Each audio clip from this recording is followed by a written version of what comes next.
It's a high, deep drive into left field, and this ball is long gone. Safe, he got under the tag.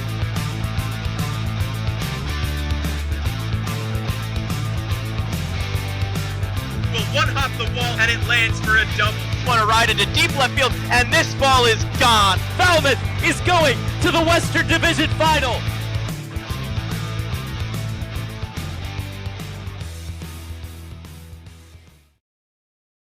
Hey Commodores fans, welcome in to the Commodores pregame show. David Korzanowski joined alongside Danny LaRose. Falmouth Commodores are red hot. It's intern appreciation night here at Gov Fuller Field.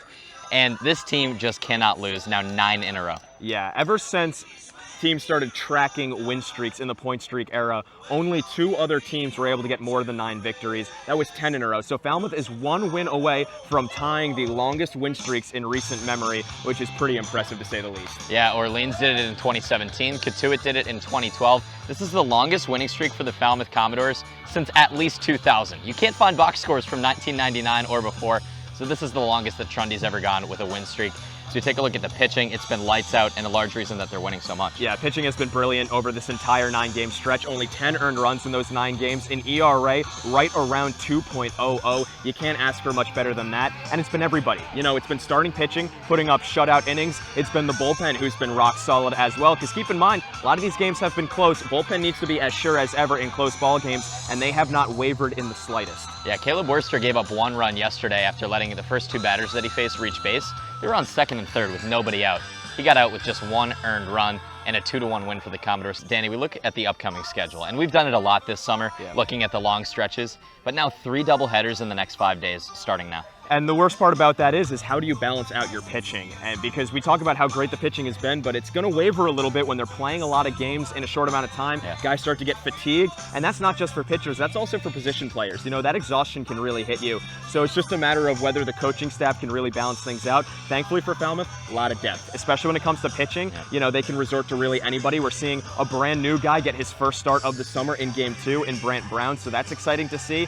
Nice to see that pitching depth and also the fielding depth. I mean, they've got 4 separate guys who can play at pretty much every single position. So whereas one guy might get a night off and you plug in another guy, it's not like you're putting in the second string guy. No, they're both first string. That's the way this team is playing right now, so it's a very good problem to have. Doubleheader today against the Bourne Braves, a game tomorrow at Durand Park. Doubleheader Monday against Hyannis. Then a game Tuesday, another doubleheader on Wednesday. 3 doubleheaders, 5 days, and it all starts now. We'll be back with first pitch at 3 p.m. See you then.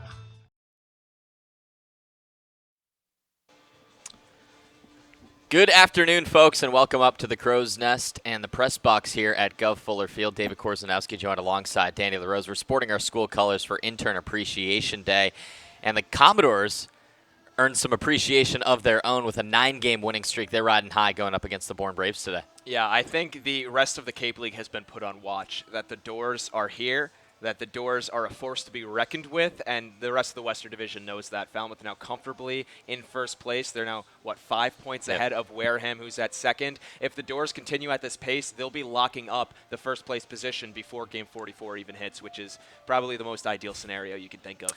The Commodores have a losing record against just 2 teams. They lost the season series to the Yarmouth Dennis Red Sox, 1 game for the Commodores, 3 games for the Red Sox. And then the other is the pesky Bourne Braves. Braves have a 2-1 advantage on the Commodores. They won the first matchup of the year 10-4 back here at Gov Fuller Field. A 3-0 win for the Commodores with a Franco Aleman outstanding performance made it 1-1. Then a 14-0 drumming, which was the largest deficit for the Commodores this season and in the past couple of years.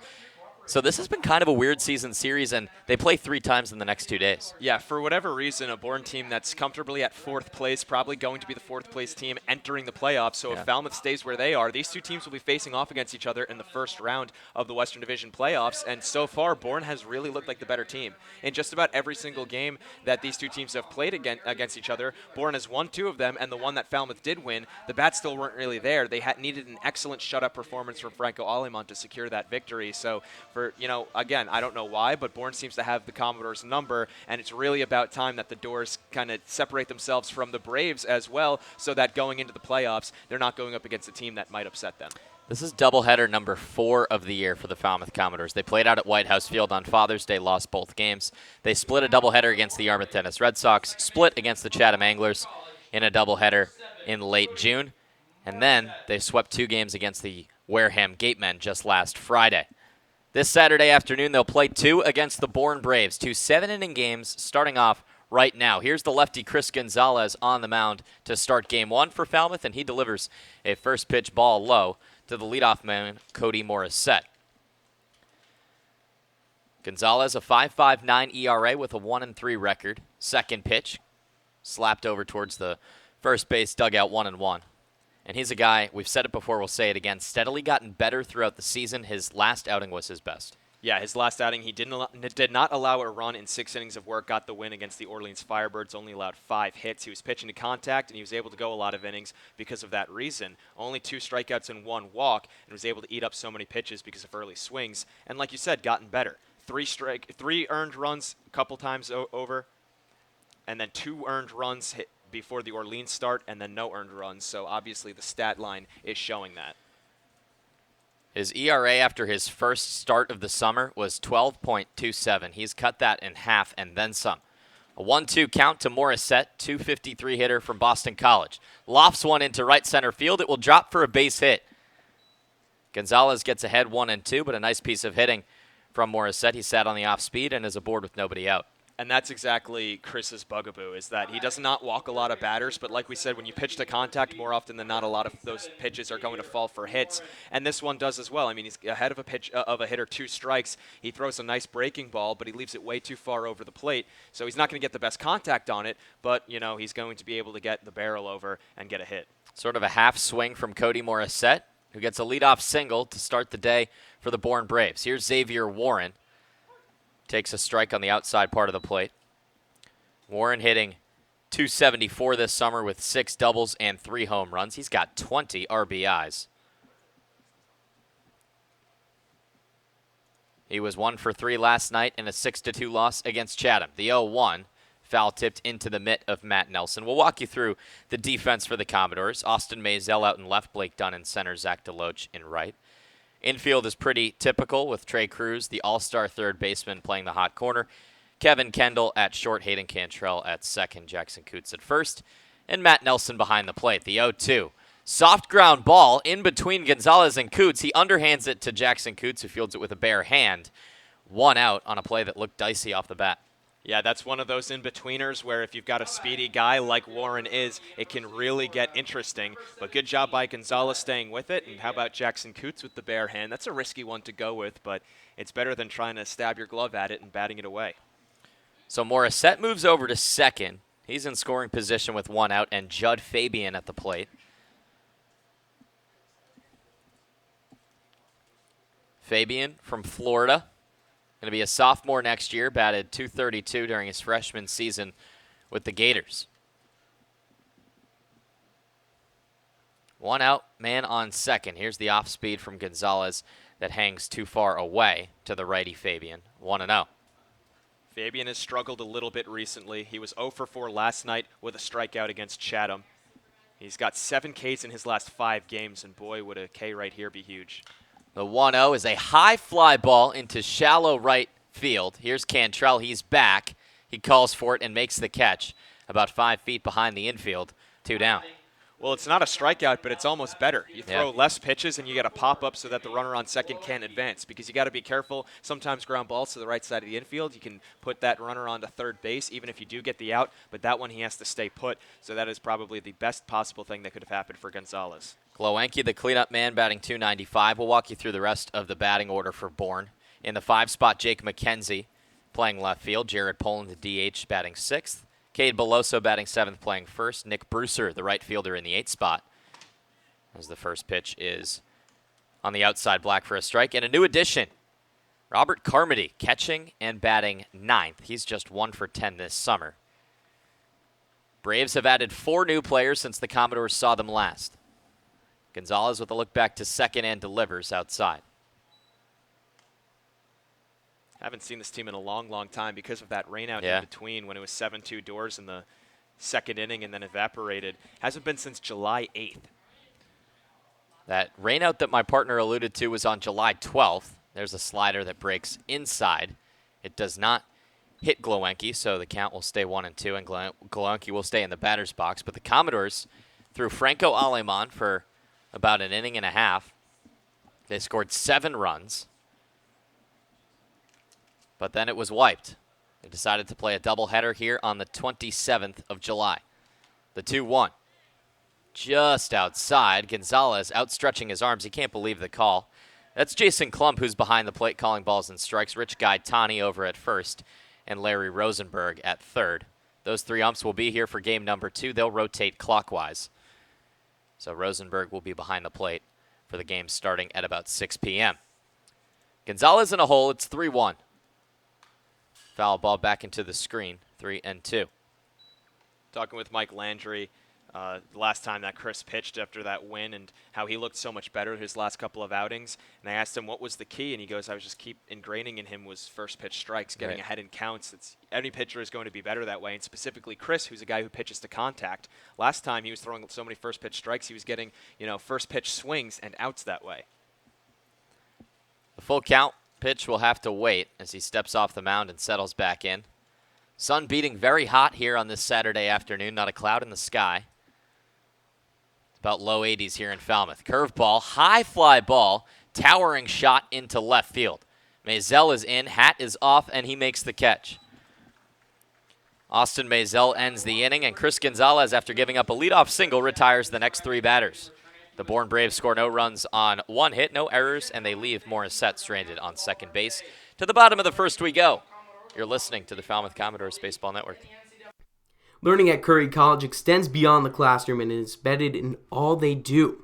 Curry prepares students to engage in successful careers and active citizenship with a global perspective. Explore undergraduate majors, minors, and concentrations, including new majors in accounting, biochemistry, and software development. Online at www.curry.edu. The Falmouth Commodores would like to thank Franklin Sports for their sponsorship of the Cape Cod Baseball League. Franklin is yet again proud to be the official batting glove of the Cape Cod Baseball League. Throughout the summer, all 10 Cape League teams are wearing their own custom team batting gloves, courtesy of Franklin Sports. To order your favorite team's design or to create your own, visit franklinsports.com/custom. Enter code CCBL20 for 20% off your purchase. From Cape Cod to the major leagues, only the best hitters in baseball wear Franklin gloves. Bottom of inning number 1, David Korzenowski joined alongside Danny LaRose. Thanks for joining us on this Saturday afternoon. It's not often that the Commodores start before 5 p.m., but they'll do it tonight, they'll do it Monday, and they'll do it Wednesday. Don't remind me. Commodores have 3 doubleheaders in the next 5 days. There is one more game scheduled for August 1st, but if seeding is all set for the 4 teams in the West Division, there will be no reason for the Commodores to play the Wareham Gatemen, so that game could be scratched. Wait, when's the 3rd doubleheader? Wednesday against Katuitt. Wednesday. When's that start? 3 p.m. Oh, jeez. Got to tell work. Yep. God. We take a look at the Commodores' starting lineup as J.P. Woodward fires his last warm-up pitch. Pretty typical for the Commodores with Cantrell, Dunn, Deloach, Cruz at 1, 2, 3, and 4.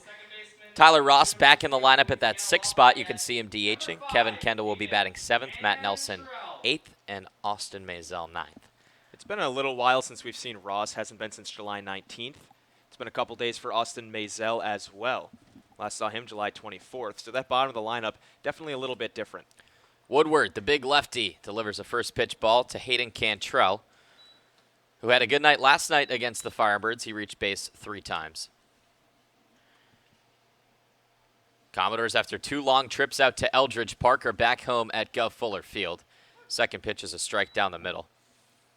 Take a look at Woodward. Goes to Lafayette College, 8.30 ERA and an 0-2 record this summer. This is start number 4, and he hasn't gone longer than 2 2/3 innings. I think that's what he's going to do this game, too. Ground ball, third base side foul. Seeing how it's a 7-inning game, they'll probably use him kind of as an opener, not just the first inning, though, maybe the first 1, 2, and if he's good enough into the 3rd, and then they'll probably go back to the bullpen. They're probably only looking to use about 2 pitchers in each ball game, are the Braves. So 4 pitchers total to just try to preserve those arms as, again, pretty much every team has a really tough stretch ahead like the Doors do. Switch hitter Cantrell with a 297 average fouls another one back. That's something we talked to Coach Mike Landry about before yesterday's game, was how he's going to manage this pitching staff. We saw a team like Harwich throw just 3 pitchers across 2 games in a doubleheader against Orleans. That could be huge if Falmouth could work some magic like that, especially with 3 doubleheaders. One hopper over towards short, too hot for Jimmy Glowacki. It's a leadoff single for Hayden Cantrell to start off the bottom of the first. Love to see that for Hayden. He had hit a rough patch a little bit recently where there was a stretch where he was only 4 for his last 24, but right now he's got hits in now 3 straight games after that one to lead off the game, and we say it just about every time he's on base is anything can happen. So it's really valuable to have his legs on the base paths. Commodores lead the Cape League in stolen bases with 67 now as a squad. The lefty Woodward fires to Dunn. He showed bunt, but pulled it back. It's a ball at 88 miles an hour inside. Cantrell, 16 for 17 on stolen base attempts this summer. Second in swipe bags is the man at the plate, Blake Dunn. The 1-0. He shows bunt again. This time it's a strike. 223 average for the 2-man playing center field. He had his first home run 2 nights ago against Orleans. It was a towering shot over the left field fence at Eldridge Park. The 1-1 will have to wait as Cantrell with a slow dive back to first. He's in plenty of time. And that dinger is Blake's lone hit in his last 12 ABs. That's over the last 3 games. He's a guy who has really cooled off in the latter half of July. We saw his average around 300 to start the month. And if they can get him back in order, it'd be a great 1-2 punch at the start of the lineup. 1-1 is a foul ball towards the Bourne Braves dugout on the third base side. We know the Commodores are a team that like to have a lot of fun. They pride themselves on that. They keep it loose. They keep it energetic. Ryan Eiley took Hayden Cantrell's elbow guard and put it on himself at the first base coach spot. You see coaches do that, though. I feel like that's pretty funny. So they don't have to hold it. He was smiling when he was joking with Cantrell about it. That's my number one reason. Obviously, like talent and whatnot, kind of plays a factor. Sure. But that's my number one reason why this team is so hot right now. Pickoff move, and they got Cantrell in a rundown. Throw from the first baseman back to Glowacki. Glowacki to Woodward, and it's past him. It's going to get over towards the Commodores bullpen, and Cantrell's on second base. That's good enough for a stolen base, right? I don't know if it's going to go down as a stolen base. Definitely going to be an E something. Not quite sure who threw the baseball. I would assume either an E4 or E6. Glowacki. It was Glowacki, yeah. So that's going to definitely be an error on him. Hayden should have been out. We saw the last 3 games straight, Falmouth was able to execute perfect rundown procedure and get the out. But Bourne, in their first try, not so lucky. So it went from Woodward to Beloso to Glowacki. And Glowacki, as he was running back Cantrell, threw it low back to the pitcher Woodward. Cantrell now in scoring position, a 1-2 count to Blake Dunn. Outside, 2-2. And again, we said it a lot last night, but it's like when teams are hot, they just stay that way. They get a lot of breaks to fall their way, and this is, again, one of those breaks. Hayden didn't necessarily deserve it, but he got it. Dunn inside, takes a ball, full count now, to the righty from Western Michigan.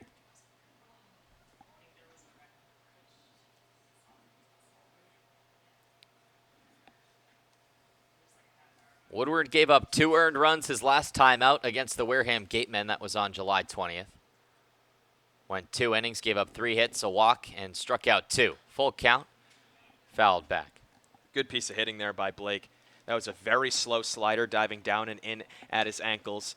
We see a lot of umpires in this league call low pitches, so even though it looked below the knees, still good to swing out on 2 strikes just to protect the plate, and he hangs back far enough just to waste it away and see another. Payoff pitch. Ground ball, left side, moving over is Xavier Warren. Throw across the diamond. Did he hop off the bag? Yes, he did. First and third now as Beloso had to jump to catch the ball. Runners on the corners for the Commodores. Cantrell stays put at second base. But now runners on first and second with nobody out. That was pretty much as close as you can get with a first baseman getting off the bag, but I think Rich Gaetani made the right call. Beloso didn't really try to come down that hard. He did a little bit of a hop, assuming that Dunn wasn't going to get there in time, but he's got so much speed that it was just enough of a space between the foot and the first base bag that Dunn was able to slap it in time. E6 and E5 both coming in the at-bat to Blake Dunn. Time is called by the third base ump, Larry Rosenberg. Rich Gaetani making the safe call as he had the best angle on it. Veloso didn't put up too much of a fight either. Seemed that he knew that he jumped a little bit. 2 runners on, nobody out for Deloach. Hard hit into the left center field gap. This one should get down, and it does. One hops the wall. Cantrell rounding third and coming home. So is Blake Dunn. Throw from Glowenke will not even come, and it's a 2-run double for Zach Deloach. Doors up 2-zip.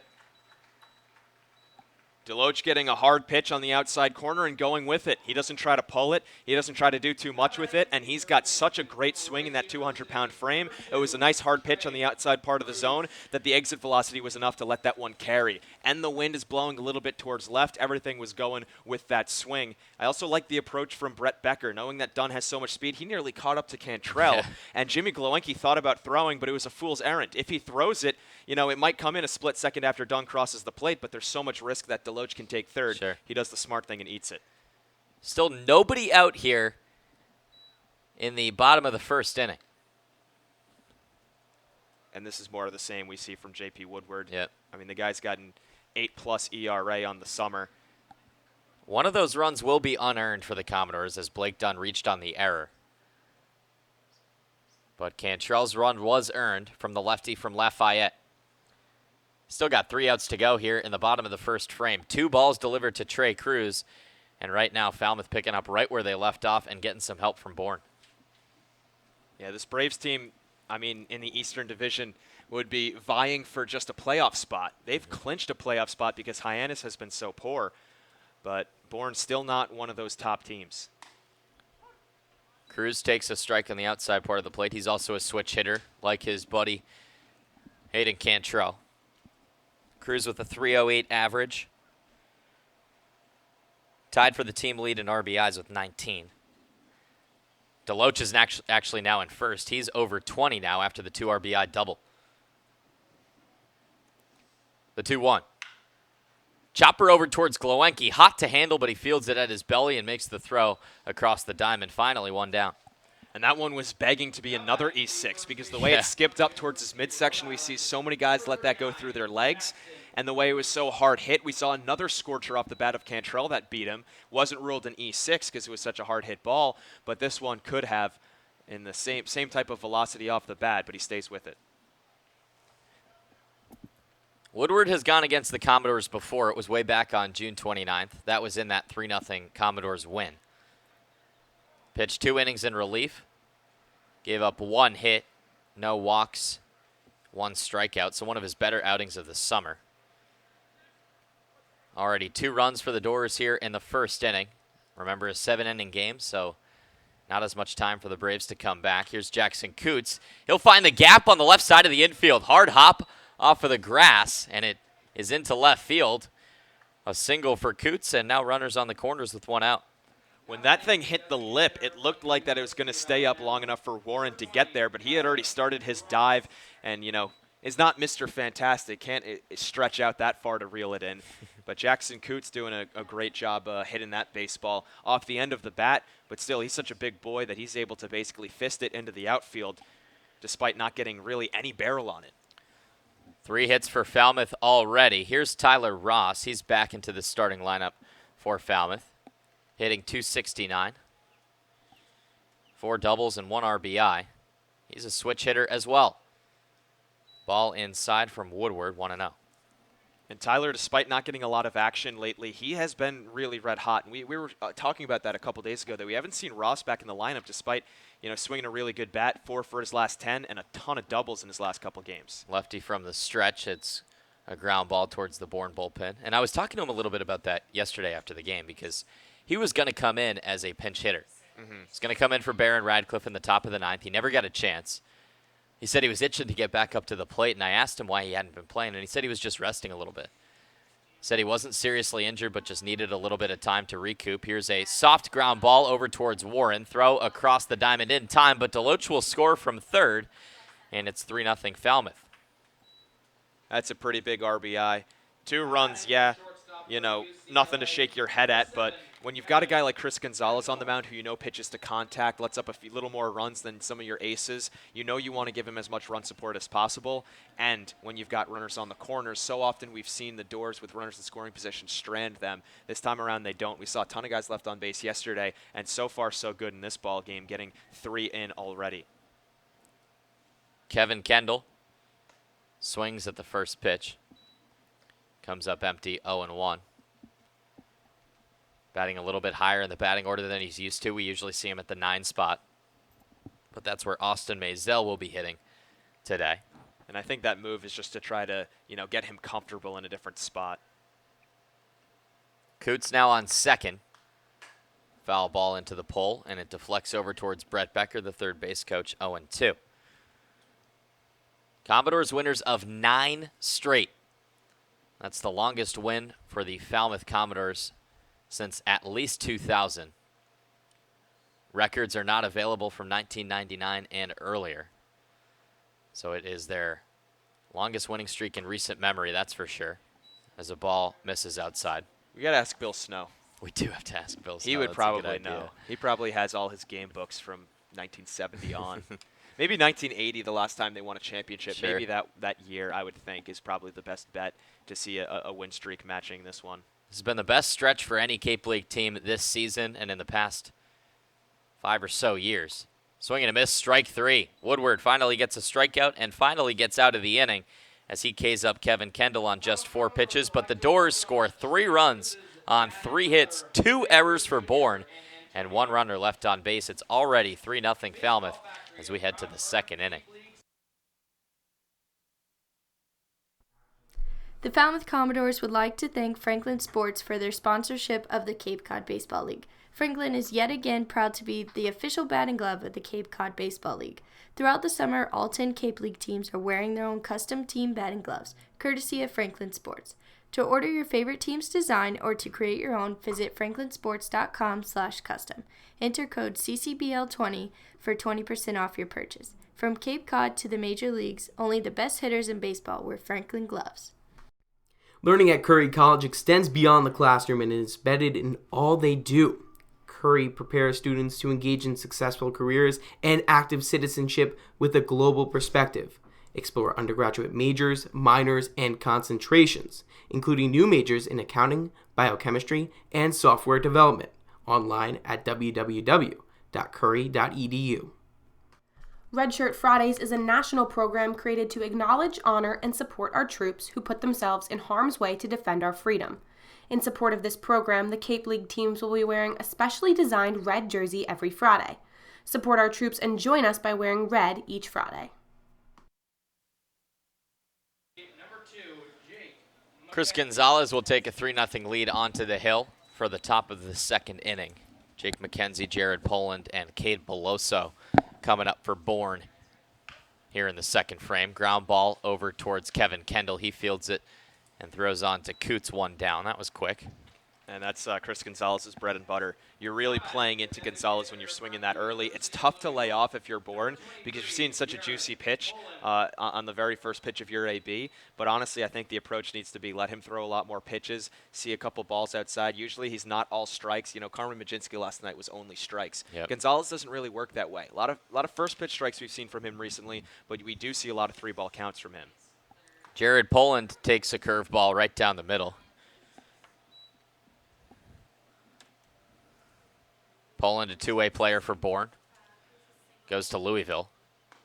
He takes another pitch in the exact same spot. It's 0-2. Going to be a sophomore next year. He had a .211 average with the Cardinals and also a .412 ERA. So pretty effective at both positions. DHing tonight for Bourne. That one's way outside. It's 1-2.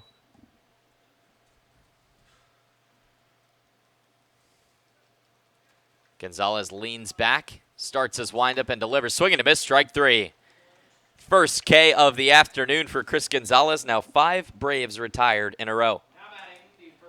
And he's really looking good. It seems like the page has turned. He's turned over a whole new leaf. He looks more comfortable back out on the mound.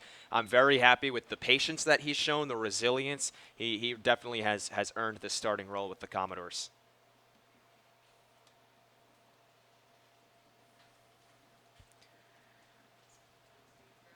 Cade Beloso up with 2 down here in the second. Curveball inside. Beloso came off the bag on the Blake Dunn hit to third base. Takes another ball inside. He goes to LSU. Will also be a sophomore next year. So this Bourne team, one of the younger teams on the Cape. 9 sophomores. The 2-0. Ground ball foul fielded by Logan Hoffman over in the Commodores bullpen, 2-1. Beloso had a .279 average last year down in Baton Rouge. 3 doubles, 10 home runs, 52 RBIs during his freshman season. The 2-1. Well outside, 3-1, so that 3-ball count you're talking about. Yeah, that's the thing is just be patient with Gonzalez, and he doesn't exclusively throw strikes is pretty much the point. Needs a strike here.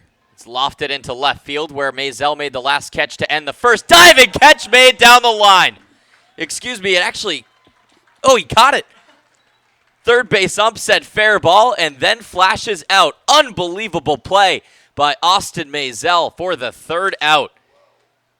A 1-2-3 inning worked by Chris Gonzalez with some help from his left fielder. To the bottom of the second we go. Still 3-0 Falmouth. Baseball Factory, a proud partner of the Cape League since 1994, holds over 1,000 events nationwide for players in both high school and middle school, including 3 training weeks here in the Cape. Baseball Factory alumni have played on every Division I college program across the nation, with thousands drafted and more than 500 who have made it to the majors.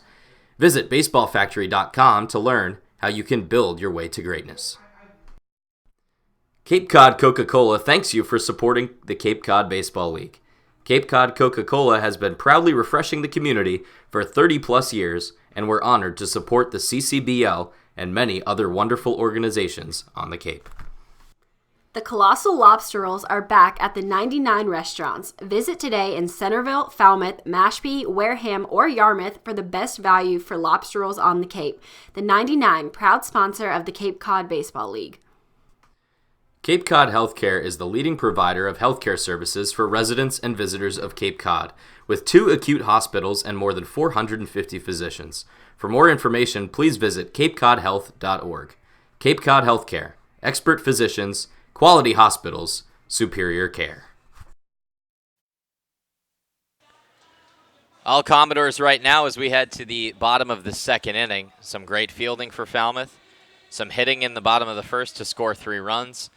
And Danny, this team just looking so well-rounded, especially these past 3 or 4 games. Yeah, the defense has been so excellent. We've seen plays like that so often. We've seen outfield assists. We've seen double plays turned on lineouts. And then a diving play like that. It just keeps getting better for the Commodores. They already have a 3-0 lead. I don't know. There's not much else you could say other than they really just look so, I don't want to say the word. I'm not going to say it. They look dominant. Well, I mean, nine-game winning streak, you got to be doing something right. I think dominant is definitely the word. The 1-0 to Matt Nelson misses. He's ahead 2 balls and no strikes. Nelson just an .067 batting average. He's looking to get going here late in the summer heading into the playoffs, but Woodward doesn't even give him anything to hit. It's 3-0. That works out. He does have 4 walks on the summer. Woodward's working quickly and has a first strike on the outside black. Nelson was ready to loop the bat back towards the on-deck circle, but it's 3-1. And I think for Matt, he's just looking to avoid a strikeout. A third of his at-bats this summer have resulted in Ks. Any way you can get on base just to get that taste out of your mouth is worthwhile. Off speed makes the count full. Woodward has struggled this summer with an 8.30 ERA. He had a 5.90 ERA at Lafayette during his sophomore year. Foul ball. Pitched 68 and 2/3 innings, had 12 starts, 29 walks, 69 strikeouts. Native of Baltimore, Maryland, went to Boys Latin High School. Payoff pitch, just outside, ball 4. That thing had great movement. I mean, that was an excellent backdoor slider. Unfortunately for him, looked like it might have been a hair outside. I think it was mostly low, though. It looked about the ankles of Nelson, and he's lucky to get on first base because we've seen a lot of umpires with very wide strike zones punch out hitters on similar type pitches just because it looks so good. Here's Austin Maisel, who made an outstanding play down the left field line to end the top of the second inning. Strike outside to the lefty Maisel, one of 2 temporary players who has earned a permanent spot on this team and has been here all the way through. He and Jackson Coots. The 0-1 chopped over towards short, fielded by Glowenke, on to second, on to first, and he beats it out. So reaching on a 6-4 fielder's choice, Morissette couldn't turn it quick enough. Maisel's got plenty of speed, and he hit it nice and soft, so he's going to take first easily. Was well ahead of the throw. You pretty much just replace Matt Nelson now, and you've got a little bit more speed in Maisel, so it's not the end of the world. And now you get the leadoff man up for his second time in as many innings. Singled and scored in the first. Got caught in a pickle between first and second, but was able to advance into scoring position on the throwing error from Glowenke. Swings at the 76-mile-an-hour changeup to go down 0-1.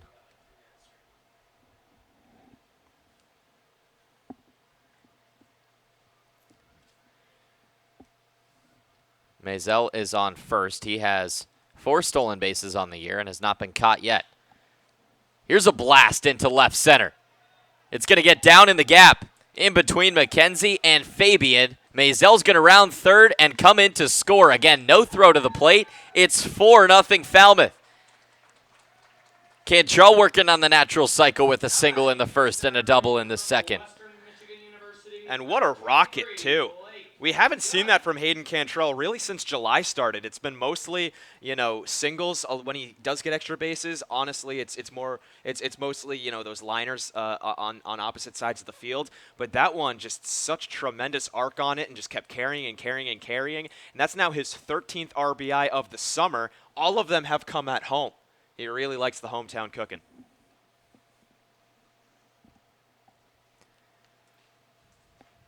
Dunn reached on an error in the first. Chops one over towards Ryan Eiley at first base. Catches it on a couple hops and throws it back into the dugout. Falmouth with a comfortable lead, maybe something they haven't had in the past few games. Yeah, except for that 6-1 win against Orleans. But that lead didn't come till late. Yeah, exactly. This is really nice to see for them, and don't have to fret too much, don't have to stress, don't have to use your best bullpen arms if you can keep piling on the runs. The 0-1 is swung on and missed. It's a high fastball from Woodward. Perhaps one of the most impressive stats in the Commodores' winning streak are the amount of close games that they have won. 8 of the 9 games decided by 3 runs or less, as a ball is way outside, snatched by the catcher Carmody.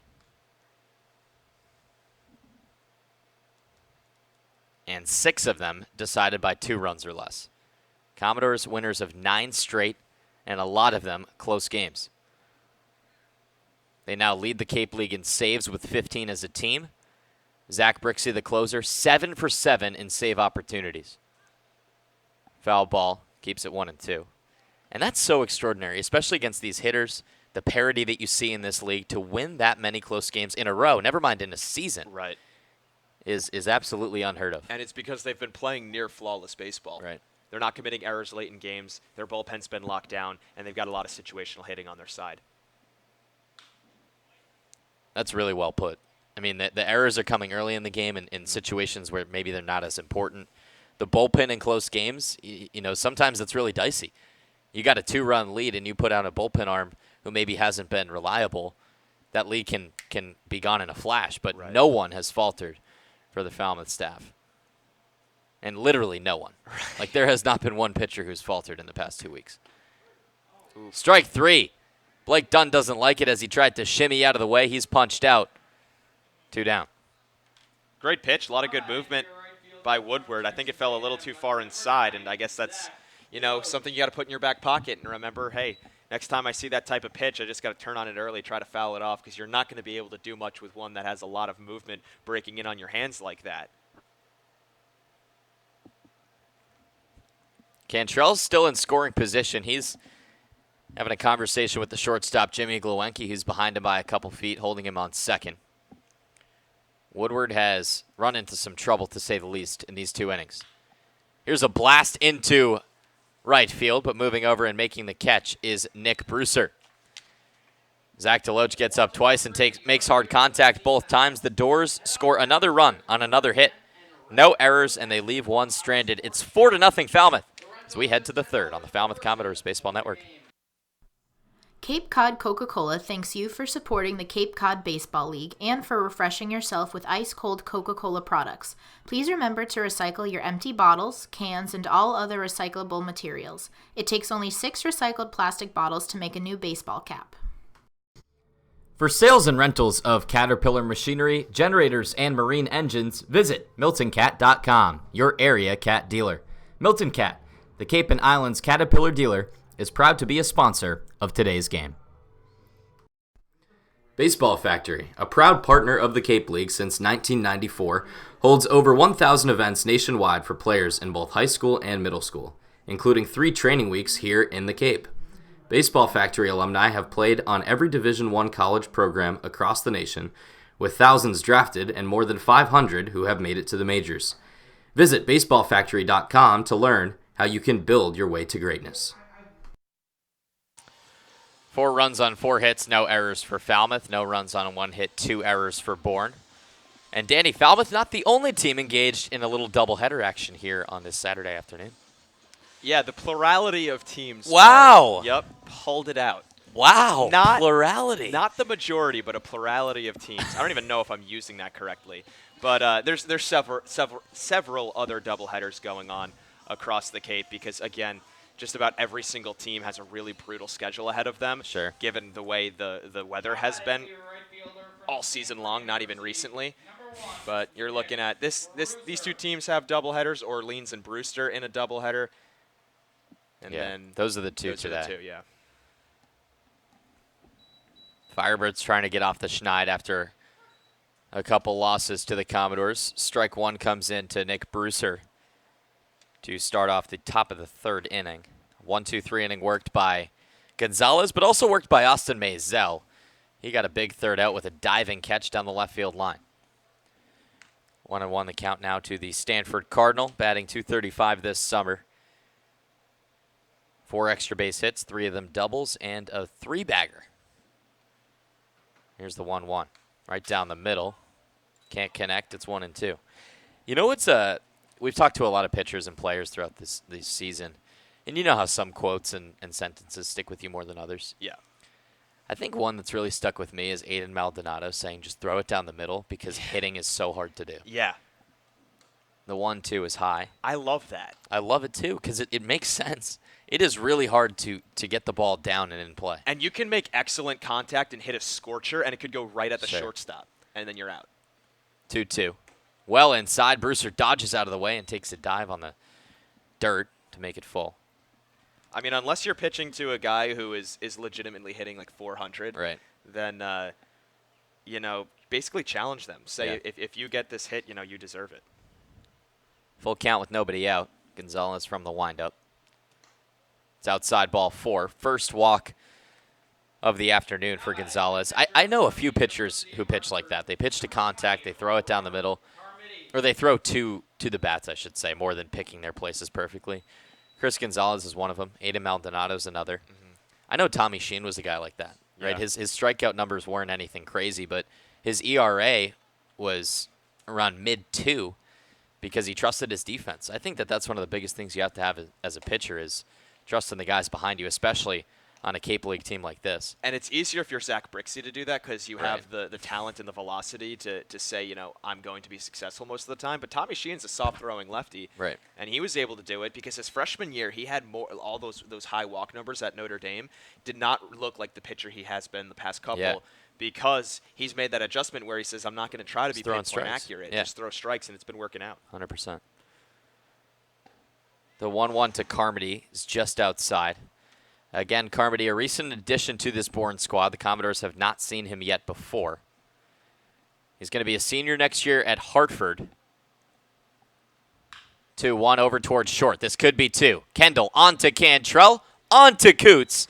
A 6-4-3 double play to clear the bases. Tough start to the summer for Robert Carmody. He was only 1 for 10 to start his summer. In his last 6 at-bats, he struck out in half of them. Well, now he's got a ground ball double play against him as well. And this is a moment, you know, in time where Bourne needs as many base runners as they can get. And erasing one off your own bat is definitely less than ideal. Well, we know some of the temporary players, both on the front end and back end of each season, are local kids. Carmody's one of them. He's from Canton, Massachusetts, so making a trip right down 128 and Route 3, crossing the Sagamore and coming to Cape Cod. I love when you say stuff like that because I have no idea what you're talking about, but it, like I feel like I'm watching one of those cut scenes in a movie where they show the car traveling. 1-1 swung on and missed. Cody Morris sets up for the second time. He's down 1-2. You could literally say any word, and I'd be like, oh, yeah, he right took that bridge. Right down Route 4,670. Take exit 55. The 1-2. Swung on and missed, strike 3. He went changeup 76 miles an hour and faces the minimum for the second straight inning. Chris Gonzalez is shut out through 3. Still 4-0 Falmouth. So we head to the bottom of the third inning. 4-0 Doors. The Falmouth Commodores would like to thank Franklin Sports for their sponsorship of the Cape Cod Baseball League. Franklin is yet again proud to be the official batting glove of the Cape Cod Baseball League. Throughout the summer, all 10 Cape League teams are wearing their own custom team batting gloves, courtesy of Franklin Sports. To order your favorite team's design or to create your own, visit franklinsports.com/custom. Enter code CCBL20 for 20% off your purchase. From Cape Cod to the major leagues, only the best hitters in baseball wear Franklin gloves. Cape Cod Healthcare is the leading provider of healthcare services for residents and visitors of Cape Cod, with 2 acute hospitals and more than 450 physicians. For more information, please visit capecodhealth.org. Cape Cod Healthcare, expert physicians, quality hospitals, superior care. Learning at Curry College extends beyond the classroom and is embedded in all they do. Curry prepares students to engage in successful careers and active citizenship with a global perspective. Explore undergraduate majors, minors, and concentrations, including new majors in accounting, biochemistry, and software development. Online at www.curry.edu. Bottom of the third inning. Woodward still on the mound for Bourne.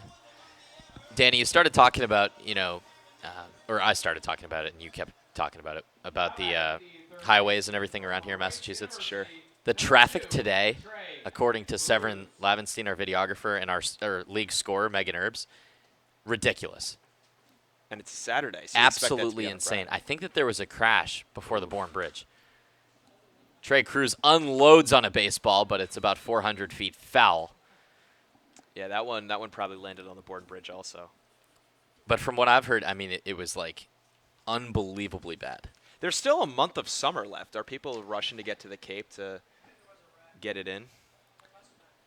On ball 1, downstairs to Cruz. And from what I've heard, there must have been a car crash because you already have that kind of traffic when there's, high volume at the same time. But you add a car crash to that, it is not good.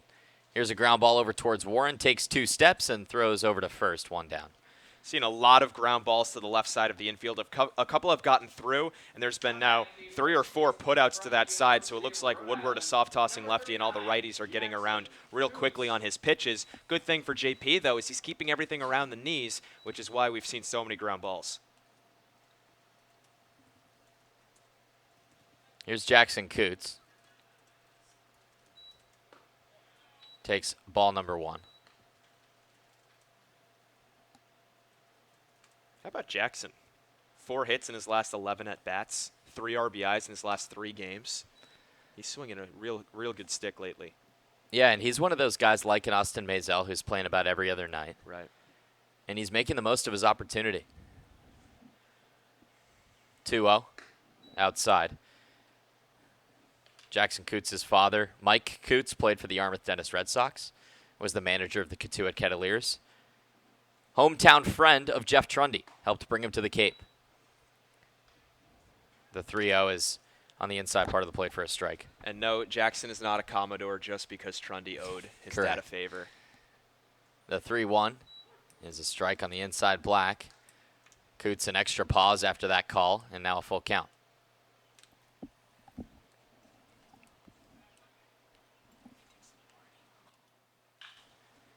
Ground ball foul.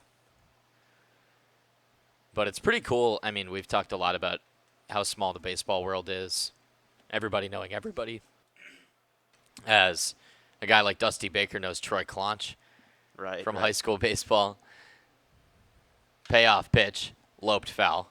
I was talking about that on the ride home, and it's a small world because the baseball, organization kind of forces it to be a small world. So many of these players know each other once they reach professional ball because they've come across each other on the Cape in different summer leagues and stuff like that. Here's a hard hit ball into right field. It'll drop for a base hit and a 1-out single for Coots. So Jackson Coots, still excellent, still swinging a great bat. Those low pitches he has been riding all summer long. But as I was saying, these guys know each other because, maybe an Oregon State guy has heard of a Florida guy. They never play each other, but he's probably heard of him just because, I've seen you on ESPN or something like that. I've heard about you. But so many of these guys interact places like the Cape. I mean, if a guy's on Wareham playing against the guy who was, again, on Falmouth, and then they meet up with each other in Single A a year later, that's how they know each other. So baseball world is small because it kind of just has to be that way. Foul ball from Tyler Ross lands on top of our press box. They had landed out in the crow's nest. Ross grounded into a out as he poked it over to the left side to Xavier Warren. But it did score a run. That was the 3rd run of the game for the Commodores. Zach DeLoach crossing home plate after his double in the 1st inning. Here's a fly ball that should stay playable for Beloso in foul territory, and it is 2 down. Kevin Kendall struck out to end the 1st. He's up with 2 outs here in the 3rd. I really want to see Kendall put together a good end of the season. He's struggled so much this summer. He's now 2 for his last 25. His last 11 at-bats, 6 times it's ended in strikeouts. So he's really probably in the roughest patch that he's seen in a long time. Looping foul ball will land amongst the trees. Woodward trying to work a 1st inning without allowing a run. Allowed 3 in the 1st, 1 in the 2nd. This is now tied for his longest outing of the year as this marks 2 2/3 innings. Coots is on first. Beloso's holding him on. Pitch from the stretch. Foul ball, one after another to make it 0-2.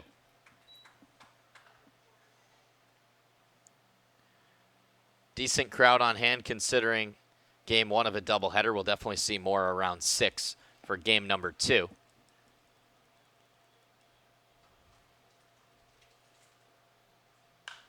The 0-2 is blasted and should stay on the infield. Warren has to shield the sun. Now he has a longer run, but he makes the catch in foul territory. Just 1 base runner for the Commodores in the 3rd inning, a Jackson Coots single, but he's 2 for 2 now today, and the Commodores look great. Yeah, Jackson has been one of my favorite players to watch this summer because we've talked about it before. He was a temporary guy showing up onto the Cape, and he's been here this entire time because the guy never strikes out. He's always swinging at early pitches, always swinging at strikes, doesn't walk a lot either, and then he's got hits like that all the time, low pitches that he's able to take into right field. Really efficient hitter. Commodores pitching has been lights out. They've allowed 10 earned runs in this 9-game winning streak, and the pitching has been outstanding. A large reason the bullpen. For more on one bullpen arm who went yesterday, we bring in Katie Florio to talk about Caleb Worster. Katie. Thanks, guys. And Caleb Worcester did an excellent job of getting out of a tough jam last night. I talked to him before the game today, and he said Coach Landry has told the relievers they need to be ready now more than ever. He's really going to be dipping into the bullpen over the next few games. So the guys need to be ready, but they really need to be resting as well. And that also means maybe not pushing themselves as much in the weight room from here on out throughout the rest of the season. It's a very intense schedule until the end of the season, and so they just have to be as fresh as possible. Awesome. Thank you, Katie. That's an interesting note. I didn't even think of that, but that is a great, great point, is that guys, when they're rising sophomores, rising juniors, they're trying to put on as much weight as possible. As a hitter, allows you to hit, an extra 50 feet. As a pitcher, you can maybe tack on, an extra mile per hour or so, and especially long tossing, because it's not bench pressing that's going to make you throw faster, it's long tossing, and that can really wear out your shoulder. Again, hitting the weight room can wear out your shoulders as well, can wear out your arms a little bit depending on what you're hitting. So very important that these guys, they may want to put on some weight. They may want to be that extra, talented guy coming back in the fall. But it's very important that they don't mess themselves up long term by going too hard. So stay off the weights, says Mike Landry, for at least the next week, Just right? eat a lot. Yeah, exactly. Strike one comes in from Chris Gonzalez to Xavier Warren. Warren grounded out to the pitcher, his first at-bat. He takes a ball inside and the count's even. Gonzalez is a guy who I've seen long toss quite a bit. He and Carmen Majinski do it quite often. Mm-hmm. We know that Majinski was extremely excited for Gonzalez's shutout start against Orleans with that 6 scoreless frames. Majinski went last night against the Firebirds. Got his second win of the summer, pitching 5 scoreless innings, 5 strikeouts, and 5 hits.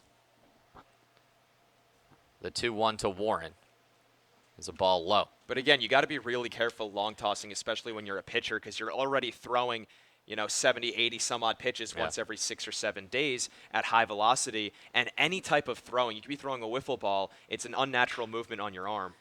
Ground ball left side, way out of the way of Kevin Kendall. He didn't have a chance, so a single for Xavier Warren puts a runner on with nobody out. Xavier Warren's been excellent against the Commodores. He's now 6 for 13, 6 for 14, versus Falmouth, and continues to be red hot recently, 5 for his last 9. But as I was saying, any type of throwing movement chips away at that UCL. Is no matter what, you're going to take a little bit of damage to your UCL. It's obviously not going to be enough to force yourself to get Tommy John. That's when it snaps a little bit. But any type of that awkward motion is going to hurt you. And that's what it is. It's an awkward motion. It's not a motion that the human body's really meant to do, at least, in that high number, high quantity. 1-0, check swing from Fabian. He did not go around, 2 balls and no strikes. And that's one of the reasons, I'm sure you've had a similar experience. I've called baseball and softball. That's one of the reasons in softball they can go 2 starts a week, throw over 100 pitches, and be relatively fine. There's a fair ball down the third base line. Trey Cruz can't believe it. Austin Maisel fields it, and moving into second and third, respectively, are Fabian and Warren. Cruz is incredulous at the call. Third base ump Larry Rosenberg was over towards second because of the runner on first. But now runners on second and third with nobody out. I got to say, I like that call. I think it definitely tucked itself inside the bag. I don't know what they were griping about. I think that was a great angle by home plate umpire Jason Klump to make the call. You can't get much better than that, even if you have an umpire right along the line. It was just, an unfortunate bounce for Falmouth that it was hit towards Cruz, who's playing so far off the bag.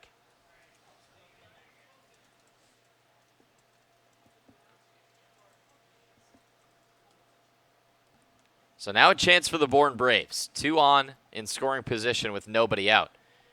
Strike one comes into Gluenke. Perhaps good timing for our hit from Katie Florio, because Worcester got into this same exact jam yesterday against Orleans. He allowed just 1 earned run after runners were on second and third with nobody out. Here's a ball caught by Zach DeLoach. Throw into home plate, so Warren stays put at third. Very smooth play by the right fielder, 1 down. He was playing nice and shallow to catch it on a line, so that's pretty lucky against a cleanup hitter in Gluenke. Great positioning by DeLoach.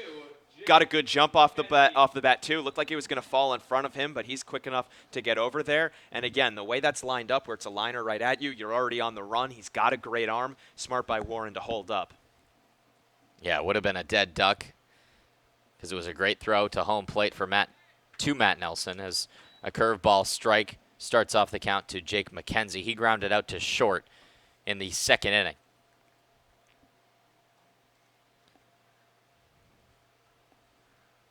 The 0-1 lofted into foul territory. Cruz moving over, as is Nelson, but it's going to land by the fans behind the dugout on the third base side, 0-2. You got to be careful with McKenzie right now. He's swinging a good bat. 5 for his last 11. Hasn't had the sharpest contact so far in this ball game. You've got him 0-2, so I would say just throw some pitches out of the strike zone. See if you can get him to chase.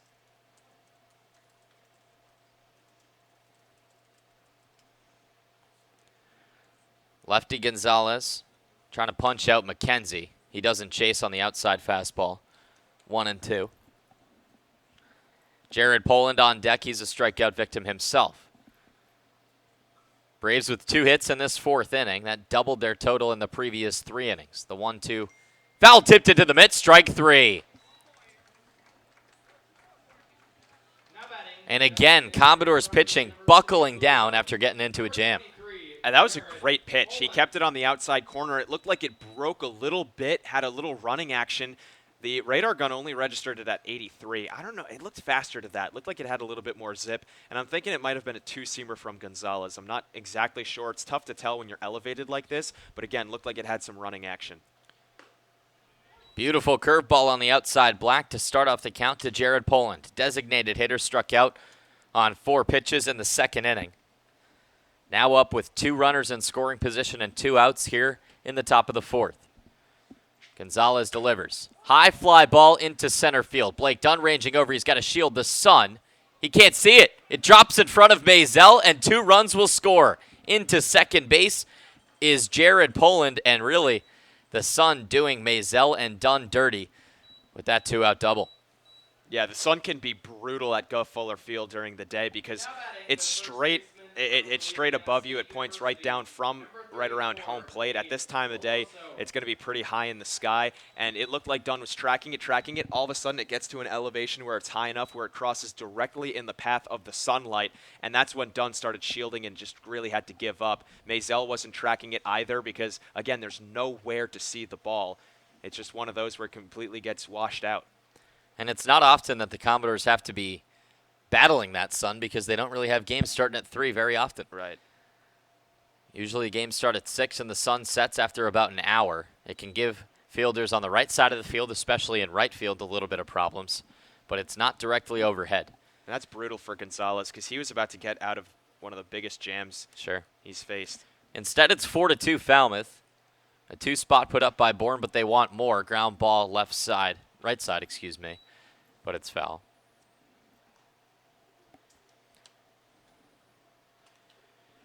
Beloso flew out to left field to end the 2nd inning. And I know as soon as that ball was hitting the air, Blake Dunn stuck his glove up just to block his eyes. And probably threw sunglasses also. That's how tough it is. This one's back to Dunn. He's twisting and winding, has a better read on that one, and makes the catch. Commodores fans holding their breath after the last play, but the Bourne Braves scored just 2 runs on 3 hits. No errors and 1 runner left on base. They scored 2 on a 2-out double from Jared Poland. We head to the bottom of the 4th inning on the Falmouth Commodores Baseball Network. Redshirt Fridays is a national program created to acknowledge, honor, and support our troops who put themselves in harm's way to defend our freedom. In support of this program, the Cape League teams will be wearing a specially designed red jersey every Friday. Support our troops and join us by wearing red each Friday. Urgent care is now available at 4 Cape Cod Healthcare locations: Hyannis, Falmouth, Sandwich, and Harwich. Open after hours and weekends. Staffed by ER physicians. Expert care when you need it. Learn more at capecodhealth.org/urgentcare.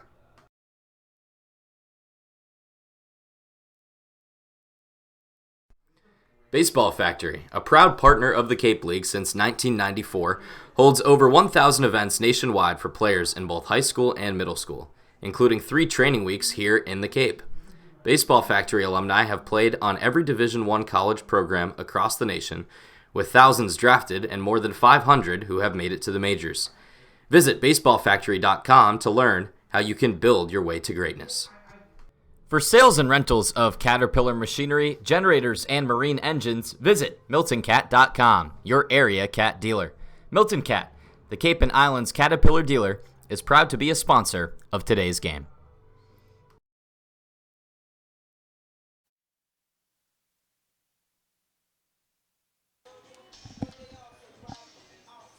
Matt Nelson, Austin Maisel, and Hayden Cantrell due up here in the bottom of the 4th inning. Now just a 2-run lead for the Commodores.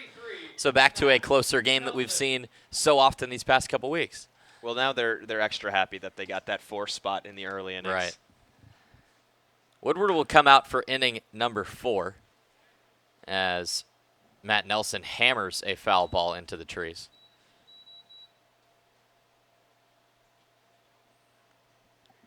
On deck, Austin Maisel, who scored the last run, or the most recent run for the Commodores.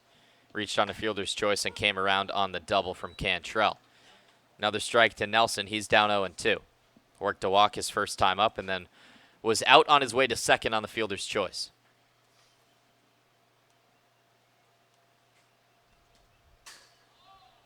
Ball way high. Can't be fielded by Robert Carmody. 1-2.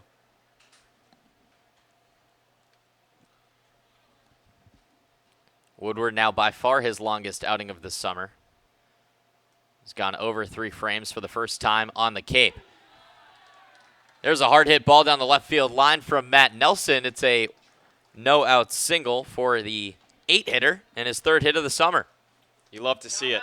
He was 1 for his last 19. Again, like you said, only had a couple of hits, both of them singles. One didn't even leave the infield, and now he comes through with a well-hit baseball, probably the hardest hit he's had all summer. I really like that for Matt. Coming in a pretty solid situation, too, because base runners really going to be valuable as you've only got about 3 innings left. Yeah, and the top of the order coming up as well for the Commodores. Nice stop by Carmody, sliding to his left. 1 ball and no strikes. We'll have some special guests coming up in the 5th inning. Intern Appreciation Week. We're going to make it a week. We did it last year. We're going to make it a week this year. We deserve more than 1 day of appreciation. As ball 2 comes to Austin Maisel. We're going to have a fan favorite from last year, Emily Zaytunjian, game day operations intern. A fan favorite or your favorite? No, Rob Kaufman's favorite. Oh, okay.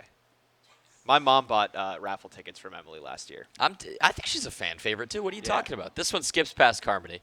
I just wanted to clarify. We're like fans Nelson texting in on YouTube saying, like, bring back Emily. So she says yes.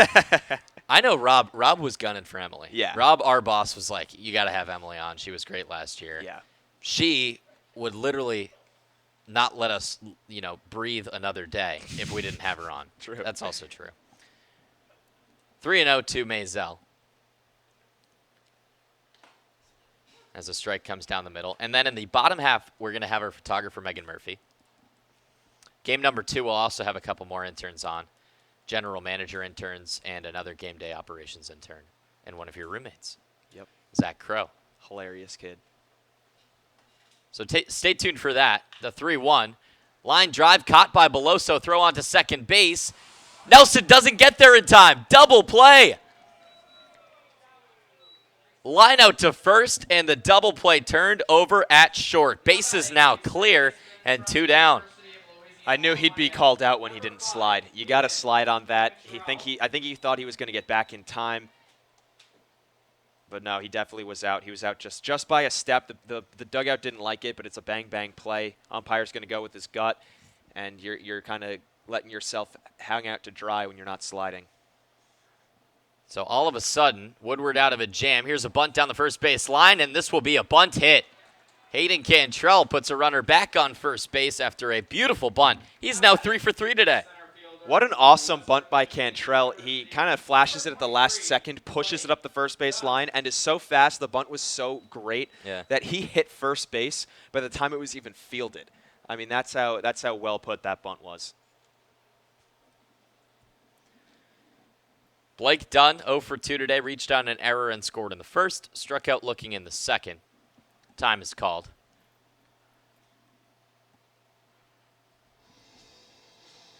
And this will be a mound meeting. Harvey Shapiro strolls out of the dugout, wears number 24 for the Bourne Braves, and has been at the helm over at Durand Park for 17 years now.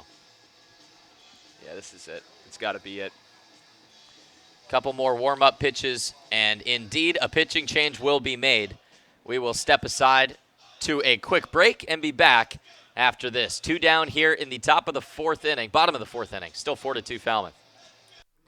Baseball Factory, a proud partner of the Cape League since 1994, holds over 1,000 events nationwide for players in both high school and middle school, including 3 training weeks here in the Cape.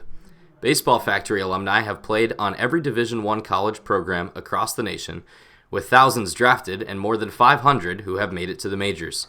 Visit baseballfactory.com to learn how you can build your way to greatness. Curry College offers 14 NCAA Division III athletic teams in sports such as football, baseball, softball, basketball, hockey, soccer, lacrosse, tennis, cross country, and volleyball.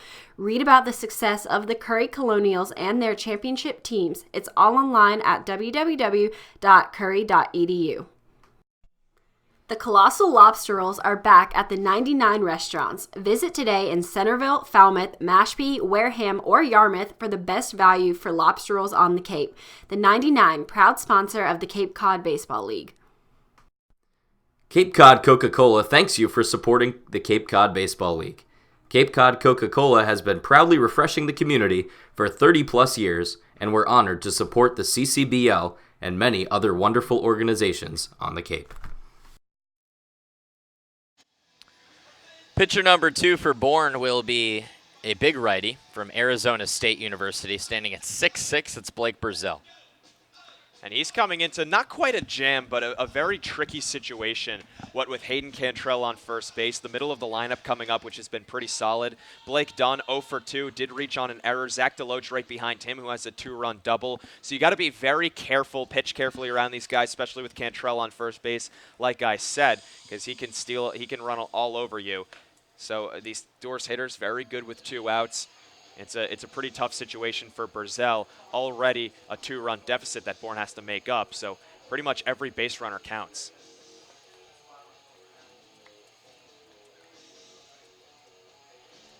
Blake Burzell wearing those bright white and neon green cleats. 0-1 record with a 4.62 ERA. He usually goes 1 or 2 innings. So likely trying to get him through the 5th, maybe even the 6th, this Harvey Shapiro. Again, the Bourne Braves also trying to conserve some arms, as the rest of the Cape League teams are. I think that's why Woodward threw so many innings when he hasn't done that all season. Cantrell's going over towards second base. Tag applied, not in time. Good throw by Carmody, but just a hair late. And Hayden Cantrell is now 17 for 18 on stolen bases. Again, that's what Hayden does when he gets on base. He can run all over you. All of a sudden, you've got a runner in scoring position, 2 outs, base hit will score him. You'll take a 3-run lead. It's just pretty much textbook. I'm sure Bourne was expecting it as well, but he's so hard to throw out because he's got great speed.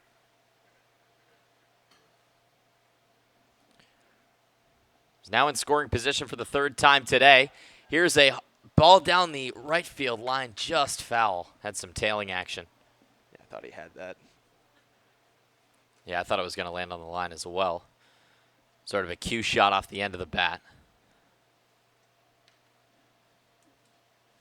Cantrell will jog back to second base. Burzell with a 5.59 ERA during his freshman year down in Tempe. His teammate with the Sun Devils, Alika Williams, one of the best players on that 2019 Sun Devils team. Team USA this summer. Was with Bourne earlier in the summer, but then left in late June. Now 2-1 the count to Dunn. Poor Bourne. I think 5 guys by my count all to Team USA. Some of their best players, as you would imagine. And that's what I'm wondering is this team locked in the playoffs with a 15-21-1 record ahead of Hyannis. As another great stop by Carmody. I know the Commodores had some guys come back from Team USA like Jack Little and Cantorino. I don't know if or when the Team USA guys would be coming back this That's summer? the thing is last year when Falmouth had those guys, they didn't end up making the team. They tried out for the Team USA team, only were gone about 3 or 4 days. These guys all played 15 some odd games with Team USA, just finished up a couple days ago. I don't know if they're coming back for Bourne. The 3-1 from Burzell is lifted into left field. Moving over and making the catch is Jake McKenzie at his shoulder for the 3rd out. Commodores are blanked here in the 4th. They haven't scored since the 2nd inning. No run on 2 hits. No errors and 1 runner left on base. Big double play turned by the Braves. They're down just 2. We'll be back in the top of the 5th with a special guest here on the Falmouth Commodores Baseball Network. Baseball Factory, a proud partner of the Cape League since 1994, holds over 1,000 events nationwide for players in both high school and middle school, including 3 training weeks here in the Cape. Baseball Factory alumni have played on every Division I college program across the nation, with thousands drafted and more than 500 who have made it to the majors. Visit baseballfactory.com to learn how you can build your way to greatness. Curry College offers 14 NCAA Division III athletic teams in sports such as football, baseball, softball, basketball, hockey, soccer, lacrosse, tennis, cross country, and volleyball. Read about the success of the Curry Colonials and their championship teams. It's all online at www.curry.edu. Redshirt Fridays is a national program created to acknowledge, honor, and support our troops who put themselves in harm's way to defend our freedom. In support of this program, the Cape League teams will be wearing a specially designed red jersey every Friday. Support our troops and join us by wearing red each Friday. For sales and rentals of Caterpillar machinery, generators, and marine engines, visit MiltonCat.com, your area cat dealer. Milton Cat. We're back on the Falmouth Commodores Baseball Network, and by we, I mean myself, Danny LaRose, and Emily St. Tunchin, who is so stoked to be here. First pitch coming in from Gonzalez, swing and a miss from Nick Brewster. Welcome back. Thank you for having me. Glad to be back. You got to get that mic a little closer to your mouth. Make sure that we can hear you. We know that you're loud. Very loud. But good to be back. As the second pitch comes in and it's fouled away. So for those who might be watching this year who weren't here last year, can you talk to us about yourself and what you do with the Commodores? Yeah, well, my name is Emily. This is my 2nd year here. I'm a field day intern with ball outside. Yeah, with a game day operations. So basically, we run the day-to-day game ops. So whether that be 50-50 raffle, merchandise, games, basically all of the stuff that gives us our revenue. As another ball comes outside, it's 2-2. So you're busy. Busy. You do a lot for the home games, and we have heard that you are one of the most sought-after interns for 50-50. I do have some regulars. A lot of people wait for me to come around. I'll make some special appearances even when I'm not scheduled for 50-50 just to make the money. Love that. Strike 3 on the outside part of the plate to Brewster, so 1 down. You said last year when you were on the broadcast with us that you were looking to do something with like charities, that you wanted to be an employee within that. Is that still something that you're looking to do, or is back-to-back summers volunteering enough of that? No, that is still what I want to do. Okay, yeah. good. Yeah, I would love to be able to work in any professional sports in their game day divisions. They're charitable divisions. But yeah. So you're going to be a senior next year at Furman, correct? Yes, I am. Where would you be looking for? I know you've probably gotten that question a lot. All of us seniors have, but where are you looking? Where are you sending that resume, and where do you see yourself maybe a year from now? Well, my top places I'd love to work would be for the Patriots or the Red Sox in their either Jimmy Fund or Wounded Warriors projects. So that's awesome. Those kind of capacities, but I'd go anywhere. Whoever has the most zeros at the end of it. Right, exactly. Ground ball will end up foul. 2-2 in the count to Carmody. Very important question I have to ask you. Every time we have pitchers up here, we ask them who sold more 50-50 tickets. Usually they always say, oh, it's me, obviously myself, yes. and we think that half the time they're lying. But also Franco has gotten a lot of shout-outs for selling a ton. Aiden Maldonado just said Franco's a beast. He's like, you can't even compete against that guy. Is that true? Do you think Franco's the MVP of raffle? Franco is 110% the MVP of raffle. He even coined his own pre-ripped tickets to get more revenue Wow. when he went out. Yes, he would come out at the beginning of the game to pre-rip his Franco arms leg. Wait, so explain that to me. Pre-rip. Oh, so he would already like. Mm-hmm. Okay. Because so he knew would he do was them going to out. be selling. Yes. it. Got it. Didn't want to waste the time. He Got to be said, efficient. he said, I need to just sell, and he is selling. So love that. if his baseball career comes to an end, I think, he's got sales in his future. Oh, I would hope. Chris Gonzalez is firing. He struck out Carmody looking, so 8 and 9 go down with strikeouts back to back. Cody Morissette's now down 0-2. This ball is outside. So you've been here how many summers now? Is this 2 or 3? This is my second summer. So as it's coming to a close, what are some things that you'll remember and maybe a highlight or two? I think just overall the general PR skills and just working in an organization like this. I mean, with sports, it's, nothing's ever perfect, nothing's ever the same. So really juggling, rain days or juggling missed cues and that kind of stuff really. So being flexible. Exactly. Right. Ground ball to the right side got past Hayden Cantrell, so he knew that you were up here and he didn't want a 1-2-3 inning. I was just thinking the same thing. Thank you, Hayden. I was like, it's back-to-back strikeouts. Emily's up here, hasn't been able to talk too much yet. Something's going to happen to preserve that. It's got to. What can I say? So Xavier Warren will come up. He had a single to start off the 4th inning. Strike number 1 on the outside part of the plate. And you've met a lot of great people here, right? Yes. Sitting next to 2 great people. Well, yeah, right I just now. teed that up for myself. No, yeah, everyone's great. I think everyone involved in this organization really wants to be here, and it shows. So you highlighted some of the stuff you learned, the flexibility and whatnot. What's your favorite part about your 2 summers on the Cape? I just get to be loud. You do get to be you. No, I can see that. I mean, I'm a loud person. I like to interact with people. I love talking to new people, learning new people. I have returning people that only come for a week of the summer, and they've come up to me and said, "Do you remember us?" And of course I remember. So I just like the interactions with the different people. How do you keep that energy up? Blood, sweat, and tears. No, I don't know. Ground ball back to Gonzalez. It's deflected and into no man's land. Gonzalez moves over. Did he tag the bag in time? No. Wacky play with Coots and Gonzalez as it went off of Gonzalez's glove. Coots got there, flipped over to the pitcher again, but Warren beats it out, so now 2 on and 2 out. But you can continue with that. I don't know. It's just a gift. Yeah. I guess. My mom's energetic, so I guess it rubbed off on me. But David's trying to mimic to you. Oh. There you go. Can you hear me now? I can hear you now. You're not all that loud during this interview. I don't think people are getting the full Emily Zaytunjian treatment. If you want the full Emily Zaytunjian treatment, you got to come to a Yeah. game. You got to buy a Franco wingspan. That would be a dynamic duo. Yep. Have you not sold with Franco? I sell with Franco. Every time I've gone out, I've sold with Franco. They need to so. split you guys up. Yeah, because that's stacking the Franco teams. requests me, so it's kind of we have a deal, I think. That's fair. What are some of the bonds you've made with some of other who are the other players that you might have bonded with over 50-50? Set up a good good Carmen duo. and I, we had a rocky start. What does that mean? He didn't love 50-50, but now he's Okay. out there selling right now as we speak, doing a great job. Good man. Smile on his face. You've taught him well. Had a great game yesterday. Yes. Really embracing the fans today. And you know how you reset your arm after a great game? Passing around the hat. Pass around the Sell 50-50. Yep. You do a wingspan. That's the rehab. It's all about the stretch.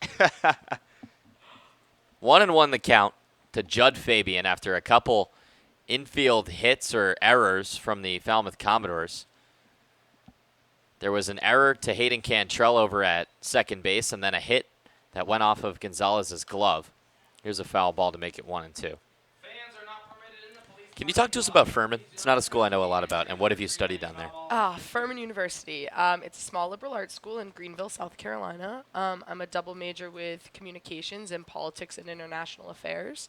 So yeah, just it's a great school. We're D1A, I think. So we're a small D1A school, but got good athletics, good people, good weather. We love that. Good weather here today, and 3 punch-outs from Chris Gonzalez after a couple wacky plays from Morissette and Warren. He strikes out Brewster, Carmody, and Fabian, all looking with that off speed on the outside part of the plate. Emily, thank you so much for joining us, and enjoy the rest of the summer. So fun. We'll be right back in the bottom of the fifth with another intern, so keep it locked on the Falmouth Commodores Baseball Network. Learning at Curry College extends beyond the classroom and is embedded in all they do. Curry prepares students to engage in successful careers and active citizenship with a global perspective. Explore undergraduate majors, minors, and concentrations, including new majors in accounting, biochemistry, and software development. Online at www.curry.edu. The Falmouth Commodores would like to thank Franklin Sports for their sponsorship of the Cape Cod Baseball League. Franklin is yet again proud to be the official batting glove of the Cape Cod Baseball League. Throughout the summer, all 10 Cape League teams are wearing their own custom team batting gloves, courtesy of Franklin Sports. To order your favorite team's design or to create your own, visit franklinsports.com/custom. Enter code CCBL20 for 20% off your purchase. From Cape Cod to the major leagues, only the best hitters in baseball wear Franklin gloves. We're back here at Gov Fuller Field. Still 4-2 your score. Commodores on top of the Bourne Braves. David Korzenowski joined alongside Danny LaRose. Our second year back in Falmouth with now Megan Murphy. Hello. First summer with the Falmouth Commodores. She is a Falmouth native. Ish. Sort of. Ish, kind of. Kind of. Team photographer. Welcome up to the booth. Thank you. Glad to be here. How does it feel watching the game from here as opposed to the sideline? It's a little strange. It's definitely a little strange being on a microphone right now with a headset over my ears, as opposed to no swearing, sitting, please. I promise. Not today. Maybe later. No, usually I'm sitting by the bat boys, kind of in a squatting position with the lens pointed at somebody making some sort of play like Austin Maisel just did with that beautiful diving catch. So if Zach Deloach goes Yabo right now and you miss that pick of the home run, I'll probably cry myself to sleep tonight a little bit. The 0-1 to Deloach is outside. Count even 1-1. Yeah, can you talk to us about, because we have sort of a system where we're prepping before the game, we write down the lineups. What's your system? What's your game plan and your routine as the photographer? So it's changed a little bit in the past couple of weeks. I've sort of been helping out our videographer with his pregame recording of you guys and our sideline reporter, Katie Florio. So I help with that in any way that I can. But as far as my photos go, a lot of it is just sort of getting a feel for what the guys are up to each day. The atmosphere can change from a loss the night before or win the night before, and how they are smiling and reacting to each other changes. So I just keep my eyes open for where are they high-fiving, who's talking to coach, and I put the zoom lens on pretty much immediately, my 70 to 200, and that way I can kind of be a fly on the wall and shoot the candids. There's a single from Zach Deloach. He remains red hot after 3 hits yesterday. He's 2 for 3. That's something I wanted to ask you about. Is you have such an artistic eye, and that's what we noticed with your photos on your Instagram page. Megan Rose Photo, follow it. Do it. Good, Seriously. really good shots. Some great landscape shots of Woods Hole, where you work and where your grandparents are. But how do you kind of merge that with now sports? Because you didn't really do sports photography before this summer. So you had this artistic eye. You would catch those stuff that other people don't see. But then you're also trying to merge it with the candid action shots. What's that bridge been like, and how have you been able to do it? It's a good question. So actually at school, I am a sports photographer at school, but I have never shot baseball. This is the first summer I've been introduced to the sport in this way, and even at all, I didn't actually grow up watching much of baseball. So to translate the kind of action where I'm shooting football, lacrosse, soccer, all within a year, it was challenging to kind of not only understand the fundamentals of the game, but like you said, kind of put that creative spin on a shot that probably 100 other sports photographers have gotten. Right. It's really down to I just try to be as observant as possible of the guys around me. And I mean, we've talked about it unlimited amount of times how unique this 2019 Commodores team is with just how they support each other. And I mean, they're so goofy, so it's easy to get the candid, silly shots of them, dumping baseballs on them and all of that stuff. I look at a lot of the close-up shots too, the details of their gloves. All of them come from different universities, so their gear looks very different. So I've taken some images of their logos and small elements like that. But the gov is also just a big important part of their story. So I try to get, like you said, those landscape shots. And we've been unfortunate with the small amount of nice sunsets we've had this season. But we made do with the golden hour. And gotten some good stuff. And your stuff is really, really solid. Thank you. Yeah, if you guys don't follow the Commodores Instagram, I don't know what you're doing watching us and not following them. At Fal Commodores on Instagram and Twitter. Megan Rose photo on Instagram. Deloach moving over to second base. Toss back from Burzell over towards the shortstop Glowenke. He makes the tag easily. Burzell hadn't even started delivering, and finally he gets a heads up from his infield. Now 1 down on a weird pickoff move. Yeah, I think Blake just wasn't paying attention to Deloach on first, and he thought maybe I can be a little sneaky and swipe the bag. It's something that rarely works, and if he pulls it off, he looks like a genius. And when he doesn't, because obviously Burzell got the alert from his infielders, he just goes back to the dugout, his head hanging. Here's a broken bat flare shot into right field. It will be a base hit as well, so Cruz is aboard with the single. Back-to-back singles, but 1 out after the weird pickoff move. And do you feel like you've gotten a lot more familiar with baseball, and how has I guess your photography changed or adjusted at all throughout the season, if at all? I guess to answer your first question about if I've gotten more comfortable with baseball, the answer is 100%. Yeah. Absolutely. I mean, literally sitting, a couple hundred feet from them up at bat, I'm looking at what play is going to come next. The first couple of games, it was a lot of what I would say lucky shots, where I'm just sort of with the lens trying to see what's going on, and hopefully I get that solid shot. But now I feel like I have a better understanding of, Trey right here, he's making a big leadoff, so I would start to point the camera towards him, knowing that he's going to probably slide back into first at one point and try and make that shot of the dust flying up and the glove out on the first base guy's hand. My photography as a whole has improved incredibly. I have a lot of support and compliments coming from my media team here with you guys and my superiors around us, but I passed along my content to some of the people I work with at school, and not only gotten some really great support and feedback from them, but some constructive criticism about, your first picture looked like this compared to what your last picture looked like now. Right. This isn't to put you on blast, but I really like that answer, how, you're kind of predicting what Trey's going to do. You're starting to focus the camera on him because you've learned the game. But you're still not, an expert of the game when you say the first base guy's hand. It's very funny, the balance. His glove. I know. I'm not nowhere near an expertise. Here's a stolen base attempt, and they got him. Great throw from Carmody, and another tag applied by Glowenke. Commodores have run themselves out of 2 singles. Now base is clear, and 2 down. And the way your team has been hitting, putting up 9 hits for only about 4 1/3 of an inning of a game, I think you just got to stay put. Don't try to push it right now. Their catcher has a great arm. We've seen Cantrell steal a base by a very close margin. So I think just let Coots swing away. The 3-1 is a shot into left field. So right after the outs on the base paths, 2 singles from Cruz and Coots. Now 3 singles for the Doors, but a runner on first and 2 down. Yeah, you'd probably have a run at this point, if not the bases loaded and nobody out. So the Commodores have been blanked ever since the bottom of the second inning. One question I do want to ask you before this inning ends.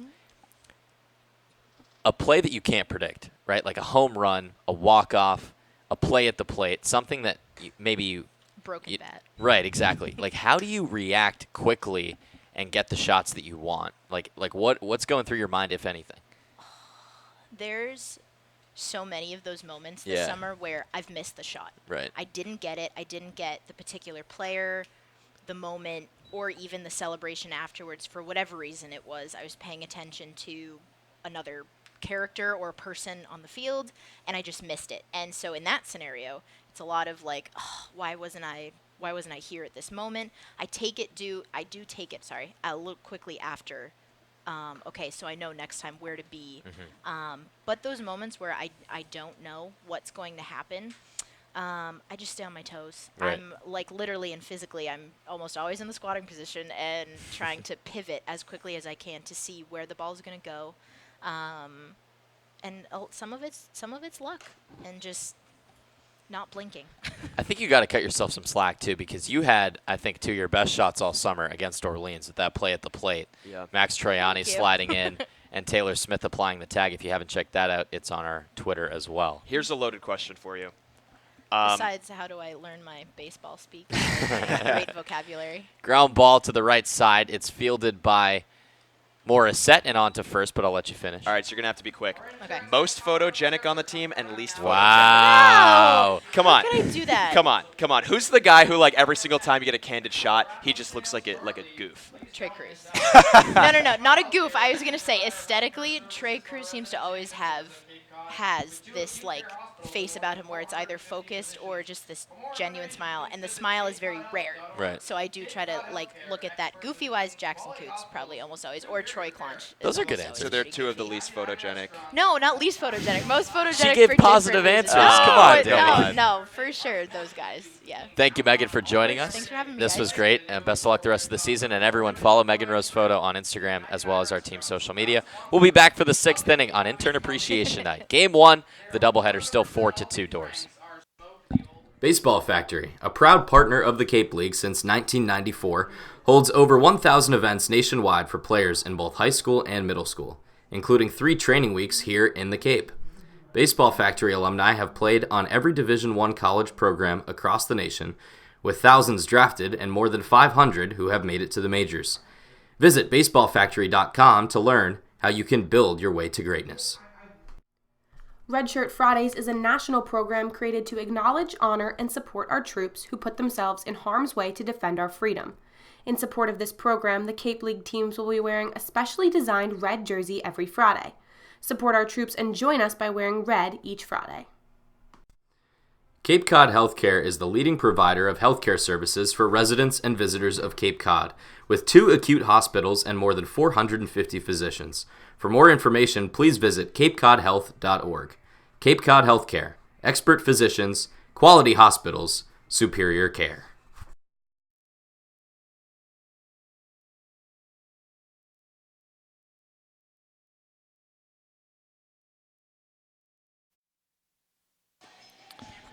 Top of the 6th inning, David Korzenowski joined alongside Danny LaRose. Those are a couple good interviews. Those were great interviews. And I want to shout out another intern who we're not going to be able to highlight because he's the PA guy. But Taylor, this playlist has been flames. These songs in between innings, we got some Blink-182. We got Kanye, who we rarely ever get because apparently the vacationers in Cape Cod really hate when they hear anything that's not dad rock. But also got some Twisted Sister going on right now. I'm digging it. I'm loving the music in between innings.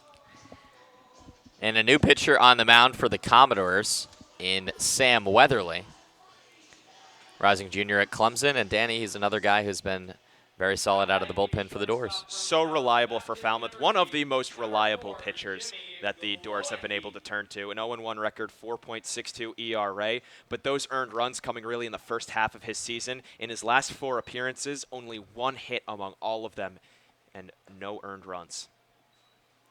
Ball 1 comes in to Jimmy Glowenke. 4, 5, and 6 due up for the Braves, who trail by just a pair. 4-2 your score. There's a ball just inside. 2-0. Weatherly with that 4.62 ERA. My partner alluded to it, but 6 of his 8 outings, he did not give up an earned run. Those times when he did give up runs, he ran into some trouble. Ball 3 is high, and the last time was July 10th against Katuitt. Gave up 2 runs in an inning and a third against the Kettleers. And then back on June 26th, inning and a third of work, 5 runs, 4 of them earned, 4 hits. 4-pitch walk to start off the top of the 6th inning, and Glowenke is aboard. You know, it's been a minute since Weatherly last pitched. It's been about 8 days. I don't know if that's what's throwing him off right now, because prior to then, he was pitching just about every 3 days. Then he gets a full week off. Looks like he's a little rusty, just, shaking off some of the buildup that has gone over, not pitching maybe through a bullpen here and there, but it's nothing like throwing in live game. McKenzie 0 for 2 today with a ground out and a strikeout. 5 straight balls now from Weatherly as the first pitch to McKenzie misses. He's going to be a junior with the Fordham Rams next year, batted .305 during his sophomore campaign. He's a New Englander as well, growing up in Wallingford, Connecticut. Went to Choate High School. Make it 6 balls, and right now Weatherly cannot find the zone. Yeah, he's missing by a lot, just does not look comfortable up there. Everything about his pitches right now. Doesn't seem like it's coming out of the hand right. He's going to take some time, wipe off the ball, see what he can do just to kind of reset. 11 2/3 innings of work for the lefty. 13 strikeouts, 6 balls. The 2-0 from the stretch is another ball.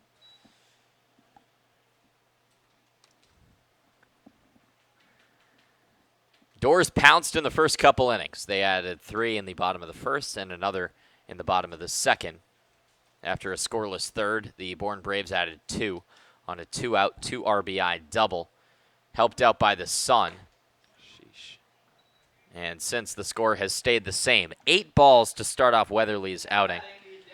2 4-pitch walks, and now Glowenke and McKenzie are on first and second.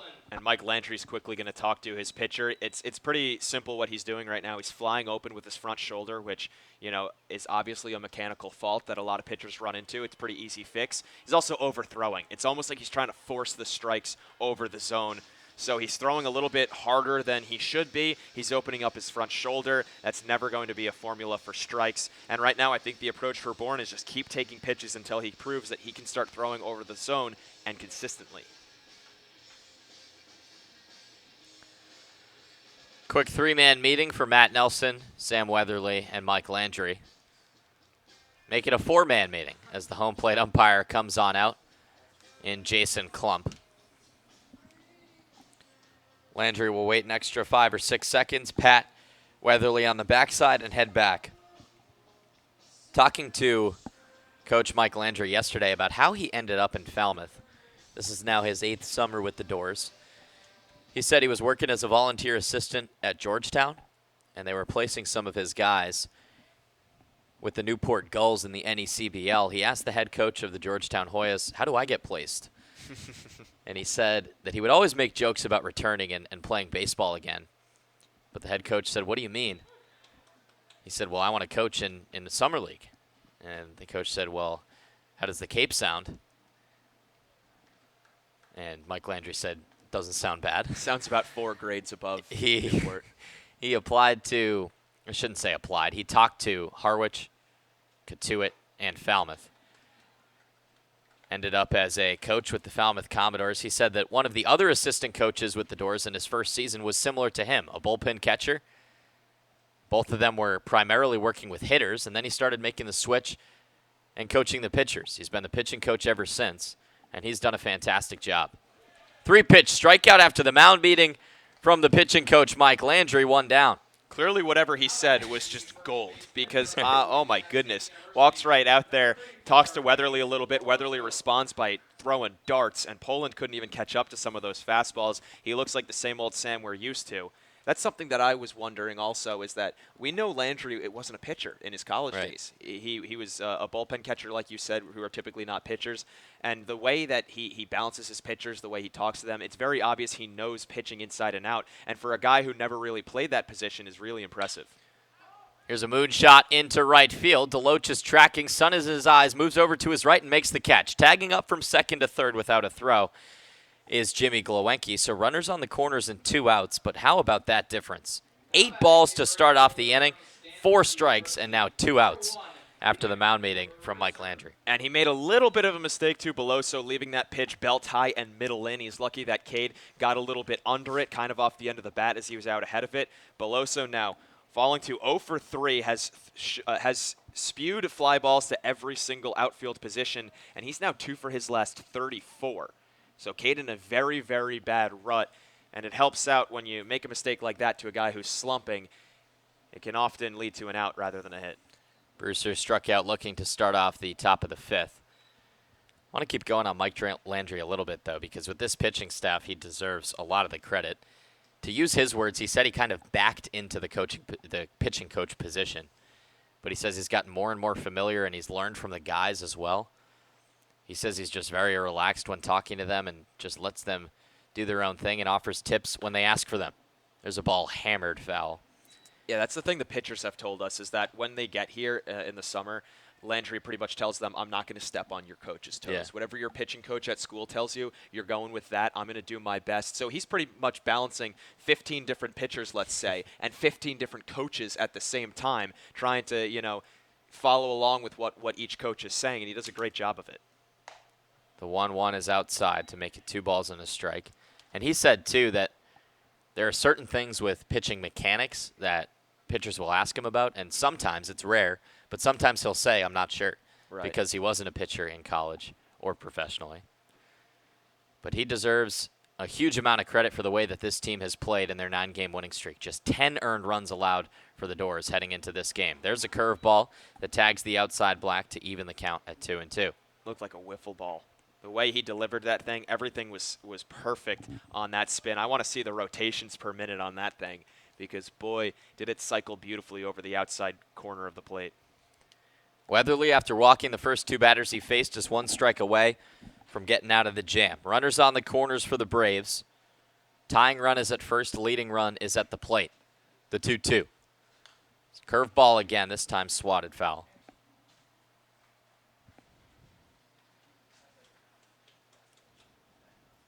Bourne Braves 4th place in the Western Division at 15-21-1.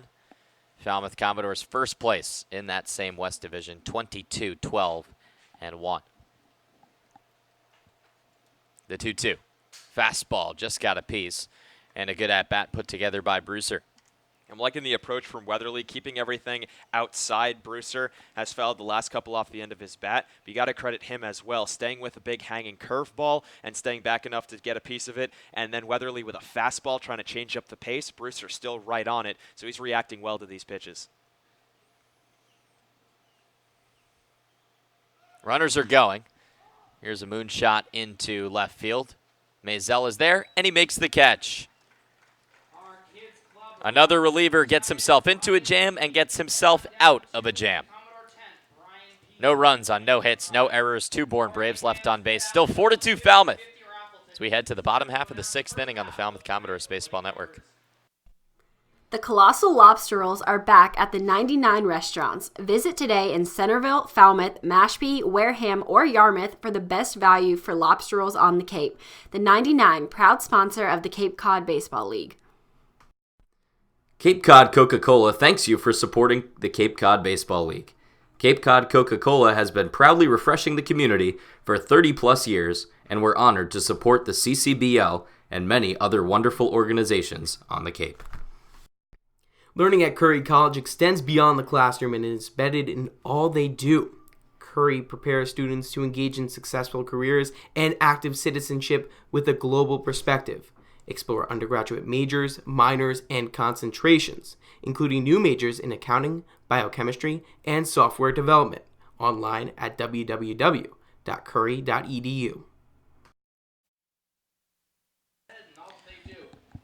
Might be last licks for the Commodores bats here in the bottom of the 6th inning. If they blank the Braves in the 7th, this game will end with a Falmouth Commodores 10th straight win. I know they've won a lot of close games, but they could use a little bit of breathing room, right? Yeah. That's what they were able to do against Orleans a couple nights ago when it was 3-0 entering the 9th inning. Put up a 3 spot, made it 6-0, allowed 1 run. And you allow 1 run in a 3-0 game, all of a sudden, oh no, you got not a lot of room to work with. There were 2 runners on base, so the tying run was on first base at the time with a couple outs against Orleans in the 9th inning. Got to be really careful. When it's 5 runs, you're not sweating as much, and often that can help out pitchers a lot because they're not really getting in their own heads. They're not as tense. 7, 8, and 9 due up for the Doors. Ball 1 will start off the count to Kevin Kendall. He's 0 for 2 today with a strikeout and a pop-out. Hitting just 158 coming into this game 1. Takes 2 balls.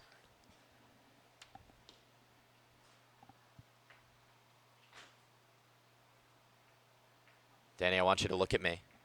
Don't look to the bullpen. Guess who's warming? It can't be Zach Brixey. He pitched last night. It is not Zach Brixey. Okay.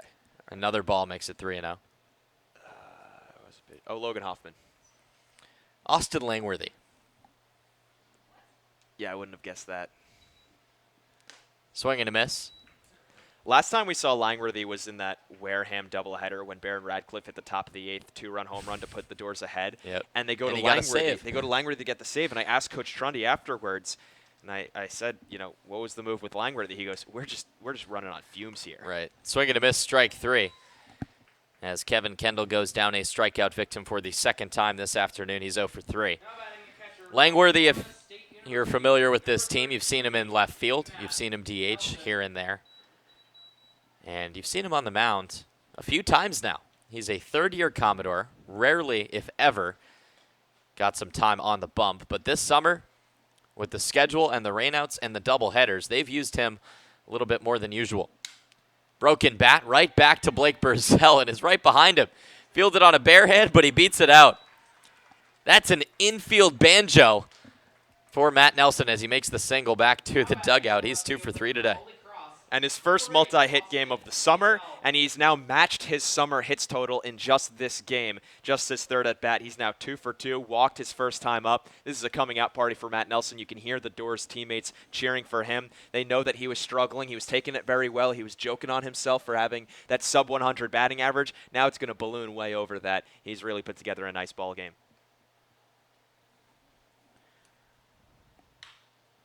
Here's Austin Maisel, grounder over towards second base. They'll go the easy way for just... Oh, no. And the ball came out. They say on the transfer. So Matt Nelson is called out at second base by the third base ump, Larry Rosenberg. He trots back to the dugout. Can't believe the call. Second time he's been called out at second. And that just wasn't on the transfer. That's why the entire dugout was up in arms over it. He just straight up dropped it. Matt Nelson out on the base paths for the second time tonight. He's 2 for 3, but has not come across to score. Be sure to check out a recent feature by our very own Maxwell Trink done on Matt Nelson.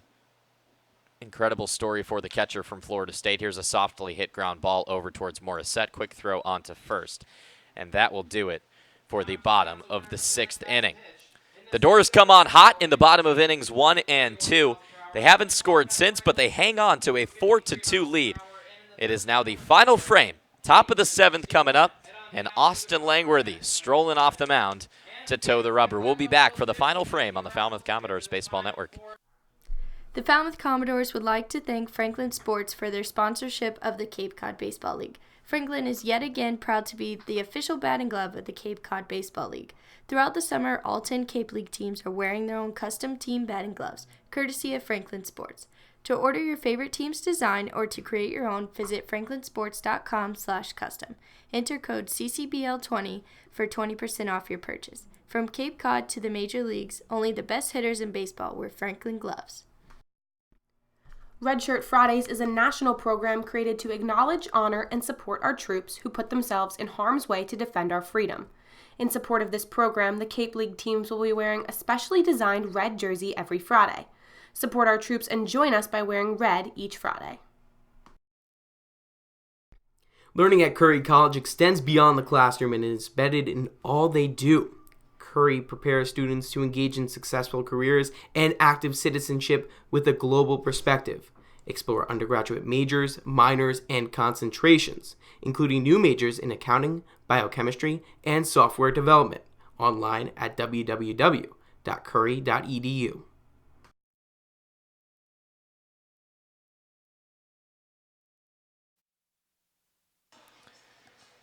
Austin Langworthy throwing warm-up pitches here before the top of the 7th inning as Thunderstruck by AC/DC rings out here at Gov Fuller Field. Langworthy has not toed the rubber often. This is now his 4th appearance of the summer. 2 of them were blowouts. 1 of them was a close game. But that ERA, maybe not where he wants it. Yeah, that one that one outing he had against Brewster where it was 12-3, let up 4 runs to make it 12-7 on a couple of long bombs. That has pretty much ruined his ERA. Not that he's worried too much about it. He's not a pitcher at school. It's a 13.50 ERA because of 4 earned runs in only 1 of his appearances. His other 2 were great. Allowed 1 hit over those 2 outings. His last time against Wareham, 1 inning of work, 1 hit, got the save and a strikeout. We'll see a pinch hitter for the Bourne Braves and Brendan Rivoli. Rivoli from the University of Virginia, 203 average with 12 hits, 2 of them doubles, 4 RBIs on the summer. I think the most concerning thing as far as Austin Langworthy's stats were in that game against Bourne. He gave up, in the game against Brewster, as a ball misses high and inside. He gave up 2 home runs.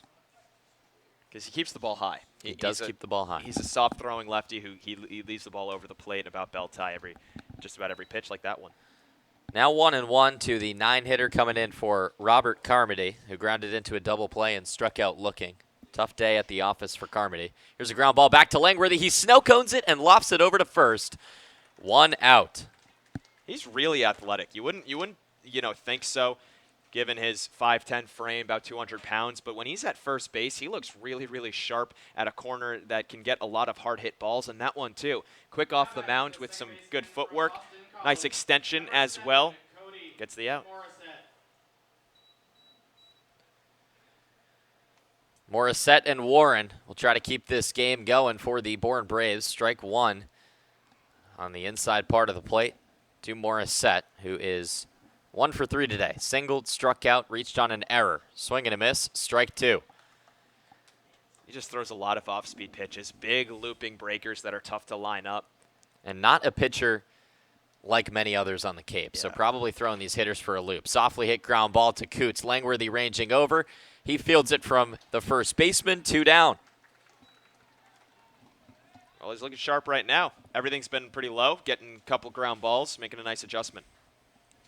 Now batting the third baseman from Central Michigan University. You know what's funny?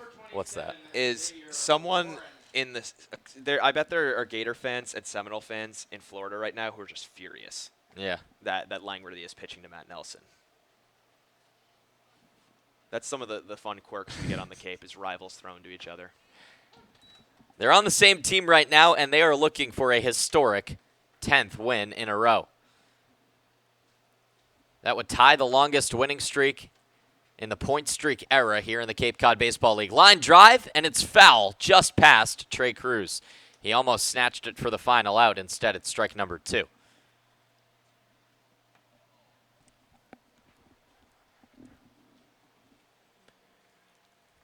No balls and 2 strikes for Warren, the third baseman. Langworthy outstretches his arms, calling for time. He needs a ball. That's what he needs. Got to add to the suspense. Look at the hat. A 3-year-old hat has taken a beating. I love it. The 0-2. Chopper to the left side. Barehanded, but it's past Trey Cruz. Moving over is Kevin Kendall to keep Warren at first base, and the Bourne Braves are alive. Yeah, that's an impossible play for Trey. If he feels it with his glove, Warren's probably safe. If he feels it with a bare hand, Warren's probably safe. I mean, that's going to be a hit either way. Xavier has a ton of speed. Here is Judd Fabian. He is a home run hitter.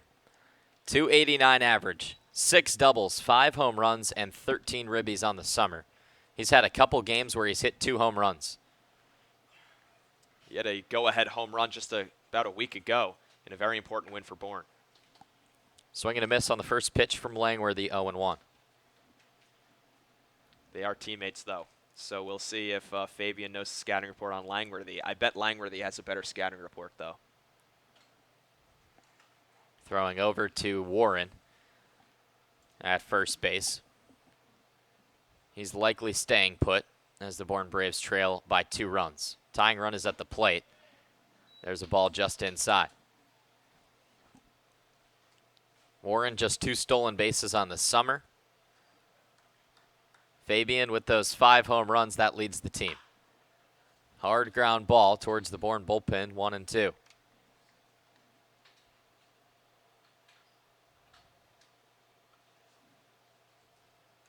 His final pitch has got to be for all the bragging rights back at school. Gator Bowl? Gator Bowl. In a big spot. 1-2, 2 outs. Check swing. He went around, tag applied, and that's the ball game. The Commodores have won 10 games in a row as the rivals Austin Langworthy and Matt Nelson shake hands. High fives for the Falmouth Commodores, who are now winners of 10 games in a row. Impressive. It's unbelievable. Whatever. It's textbook at this point. Just there have What been else can you say, Danny? I mean, another game where the Falmouth pitching is great. Let's start there.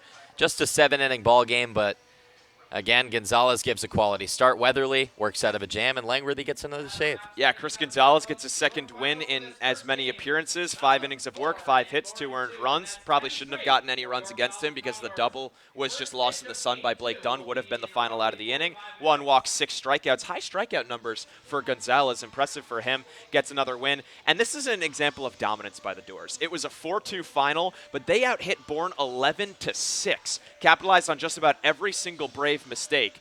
So this was a game that Falmouth definitely deserved to win, and really in this entire 10-game winning streak, only one game that they might have gotten a little bit lucky. So it's been pure dominance. And let's look at the hitting as well, Danny. They notched up 11 hits, and really earlier in the game they were all firing, especially the top of the order. Yeah, the top of the order, just to start off the game, all 3 of those guys got on base. Hayden Cantrell had a single, followed by a Blake Dunn error, and then Zach DeLoach brings them home with a couple of with a big double. We saw a couple more runs come home in the second inning because of some more doubles. Hayden Cantrell getting back in on the action. He had a 3-hit day. Zach DeLoach had 2 hits. Jackson Coots had a 3-hit day. 11 hits, not bad. On a 9-inning pace, they probably would have put up even more runs. 44-game regular season, the Doors have won 10 in a row. Nearly a quarter of the season that they have won just in a row in about 2 weeks here at Gov Fuller Field and around the Cape League. They're putting the entire league on notice, and they will try to go for an even 25% of the season in a row, with win number 11 possibly coming in Game 2. We'll have about a 45-minute breather here at Gov Fuller Field. But for Game 1, your winning pitcher is Chris Gonzalez. His record moves to 2-3. J.P. Woodward, 0-3 on the summer, and getting his second save is the position player, Austin Langworthy. 4-2 your final. Falmouth Commodores score 4 runs on 11 hits, 1 error. Bourne Braves, 2 runs on 6 hits, 2 errors. For my producer, Max Trenk. For our sideline reporter, Katie Florio. For the fabulous interns who joined us on this broadcast, who will join us in Game 2, and who are part of this great organization. And for one of them, my fellow broadcast partner, Danny LaRose, I'm David Korzanowski, saying so long. We will see you at about 5:45 for first pitch of game number 2.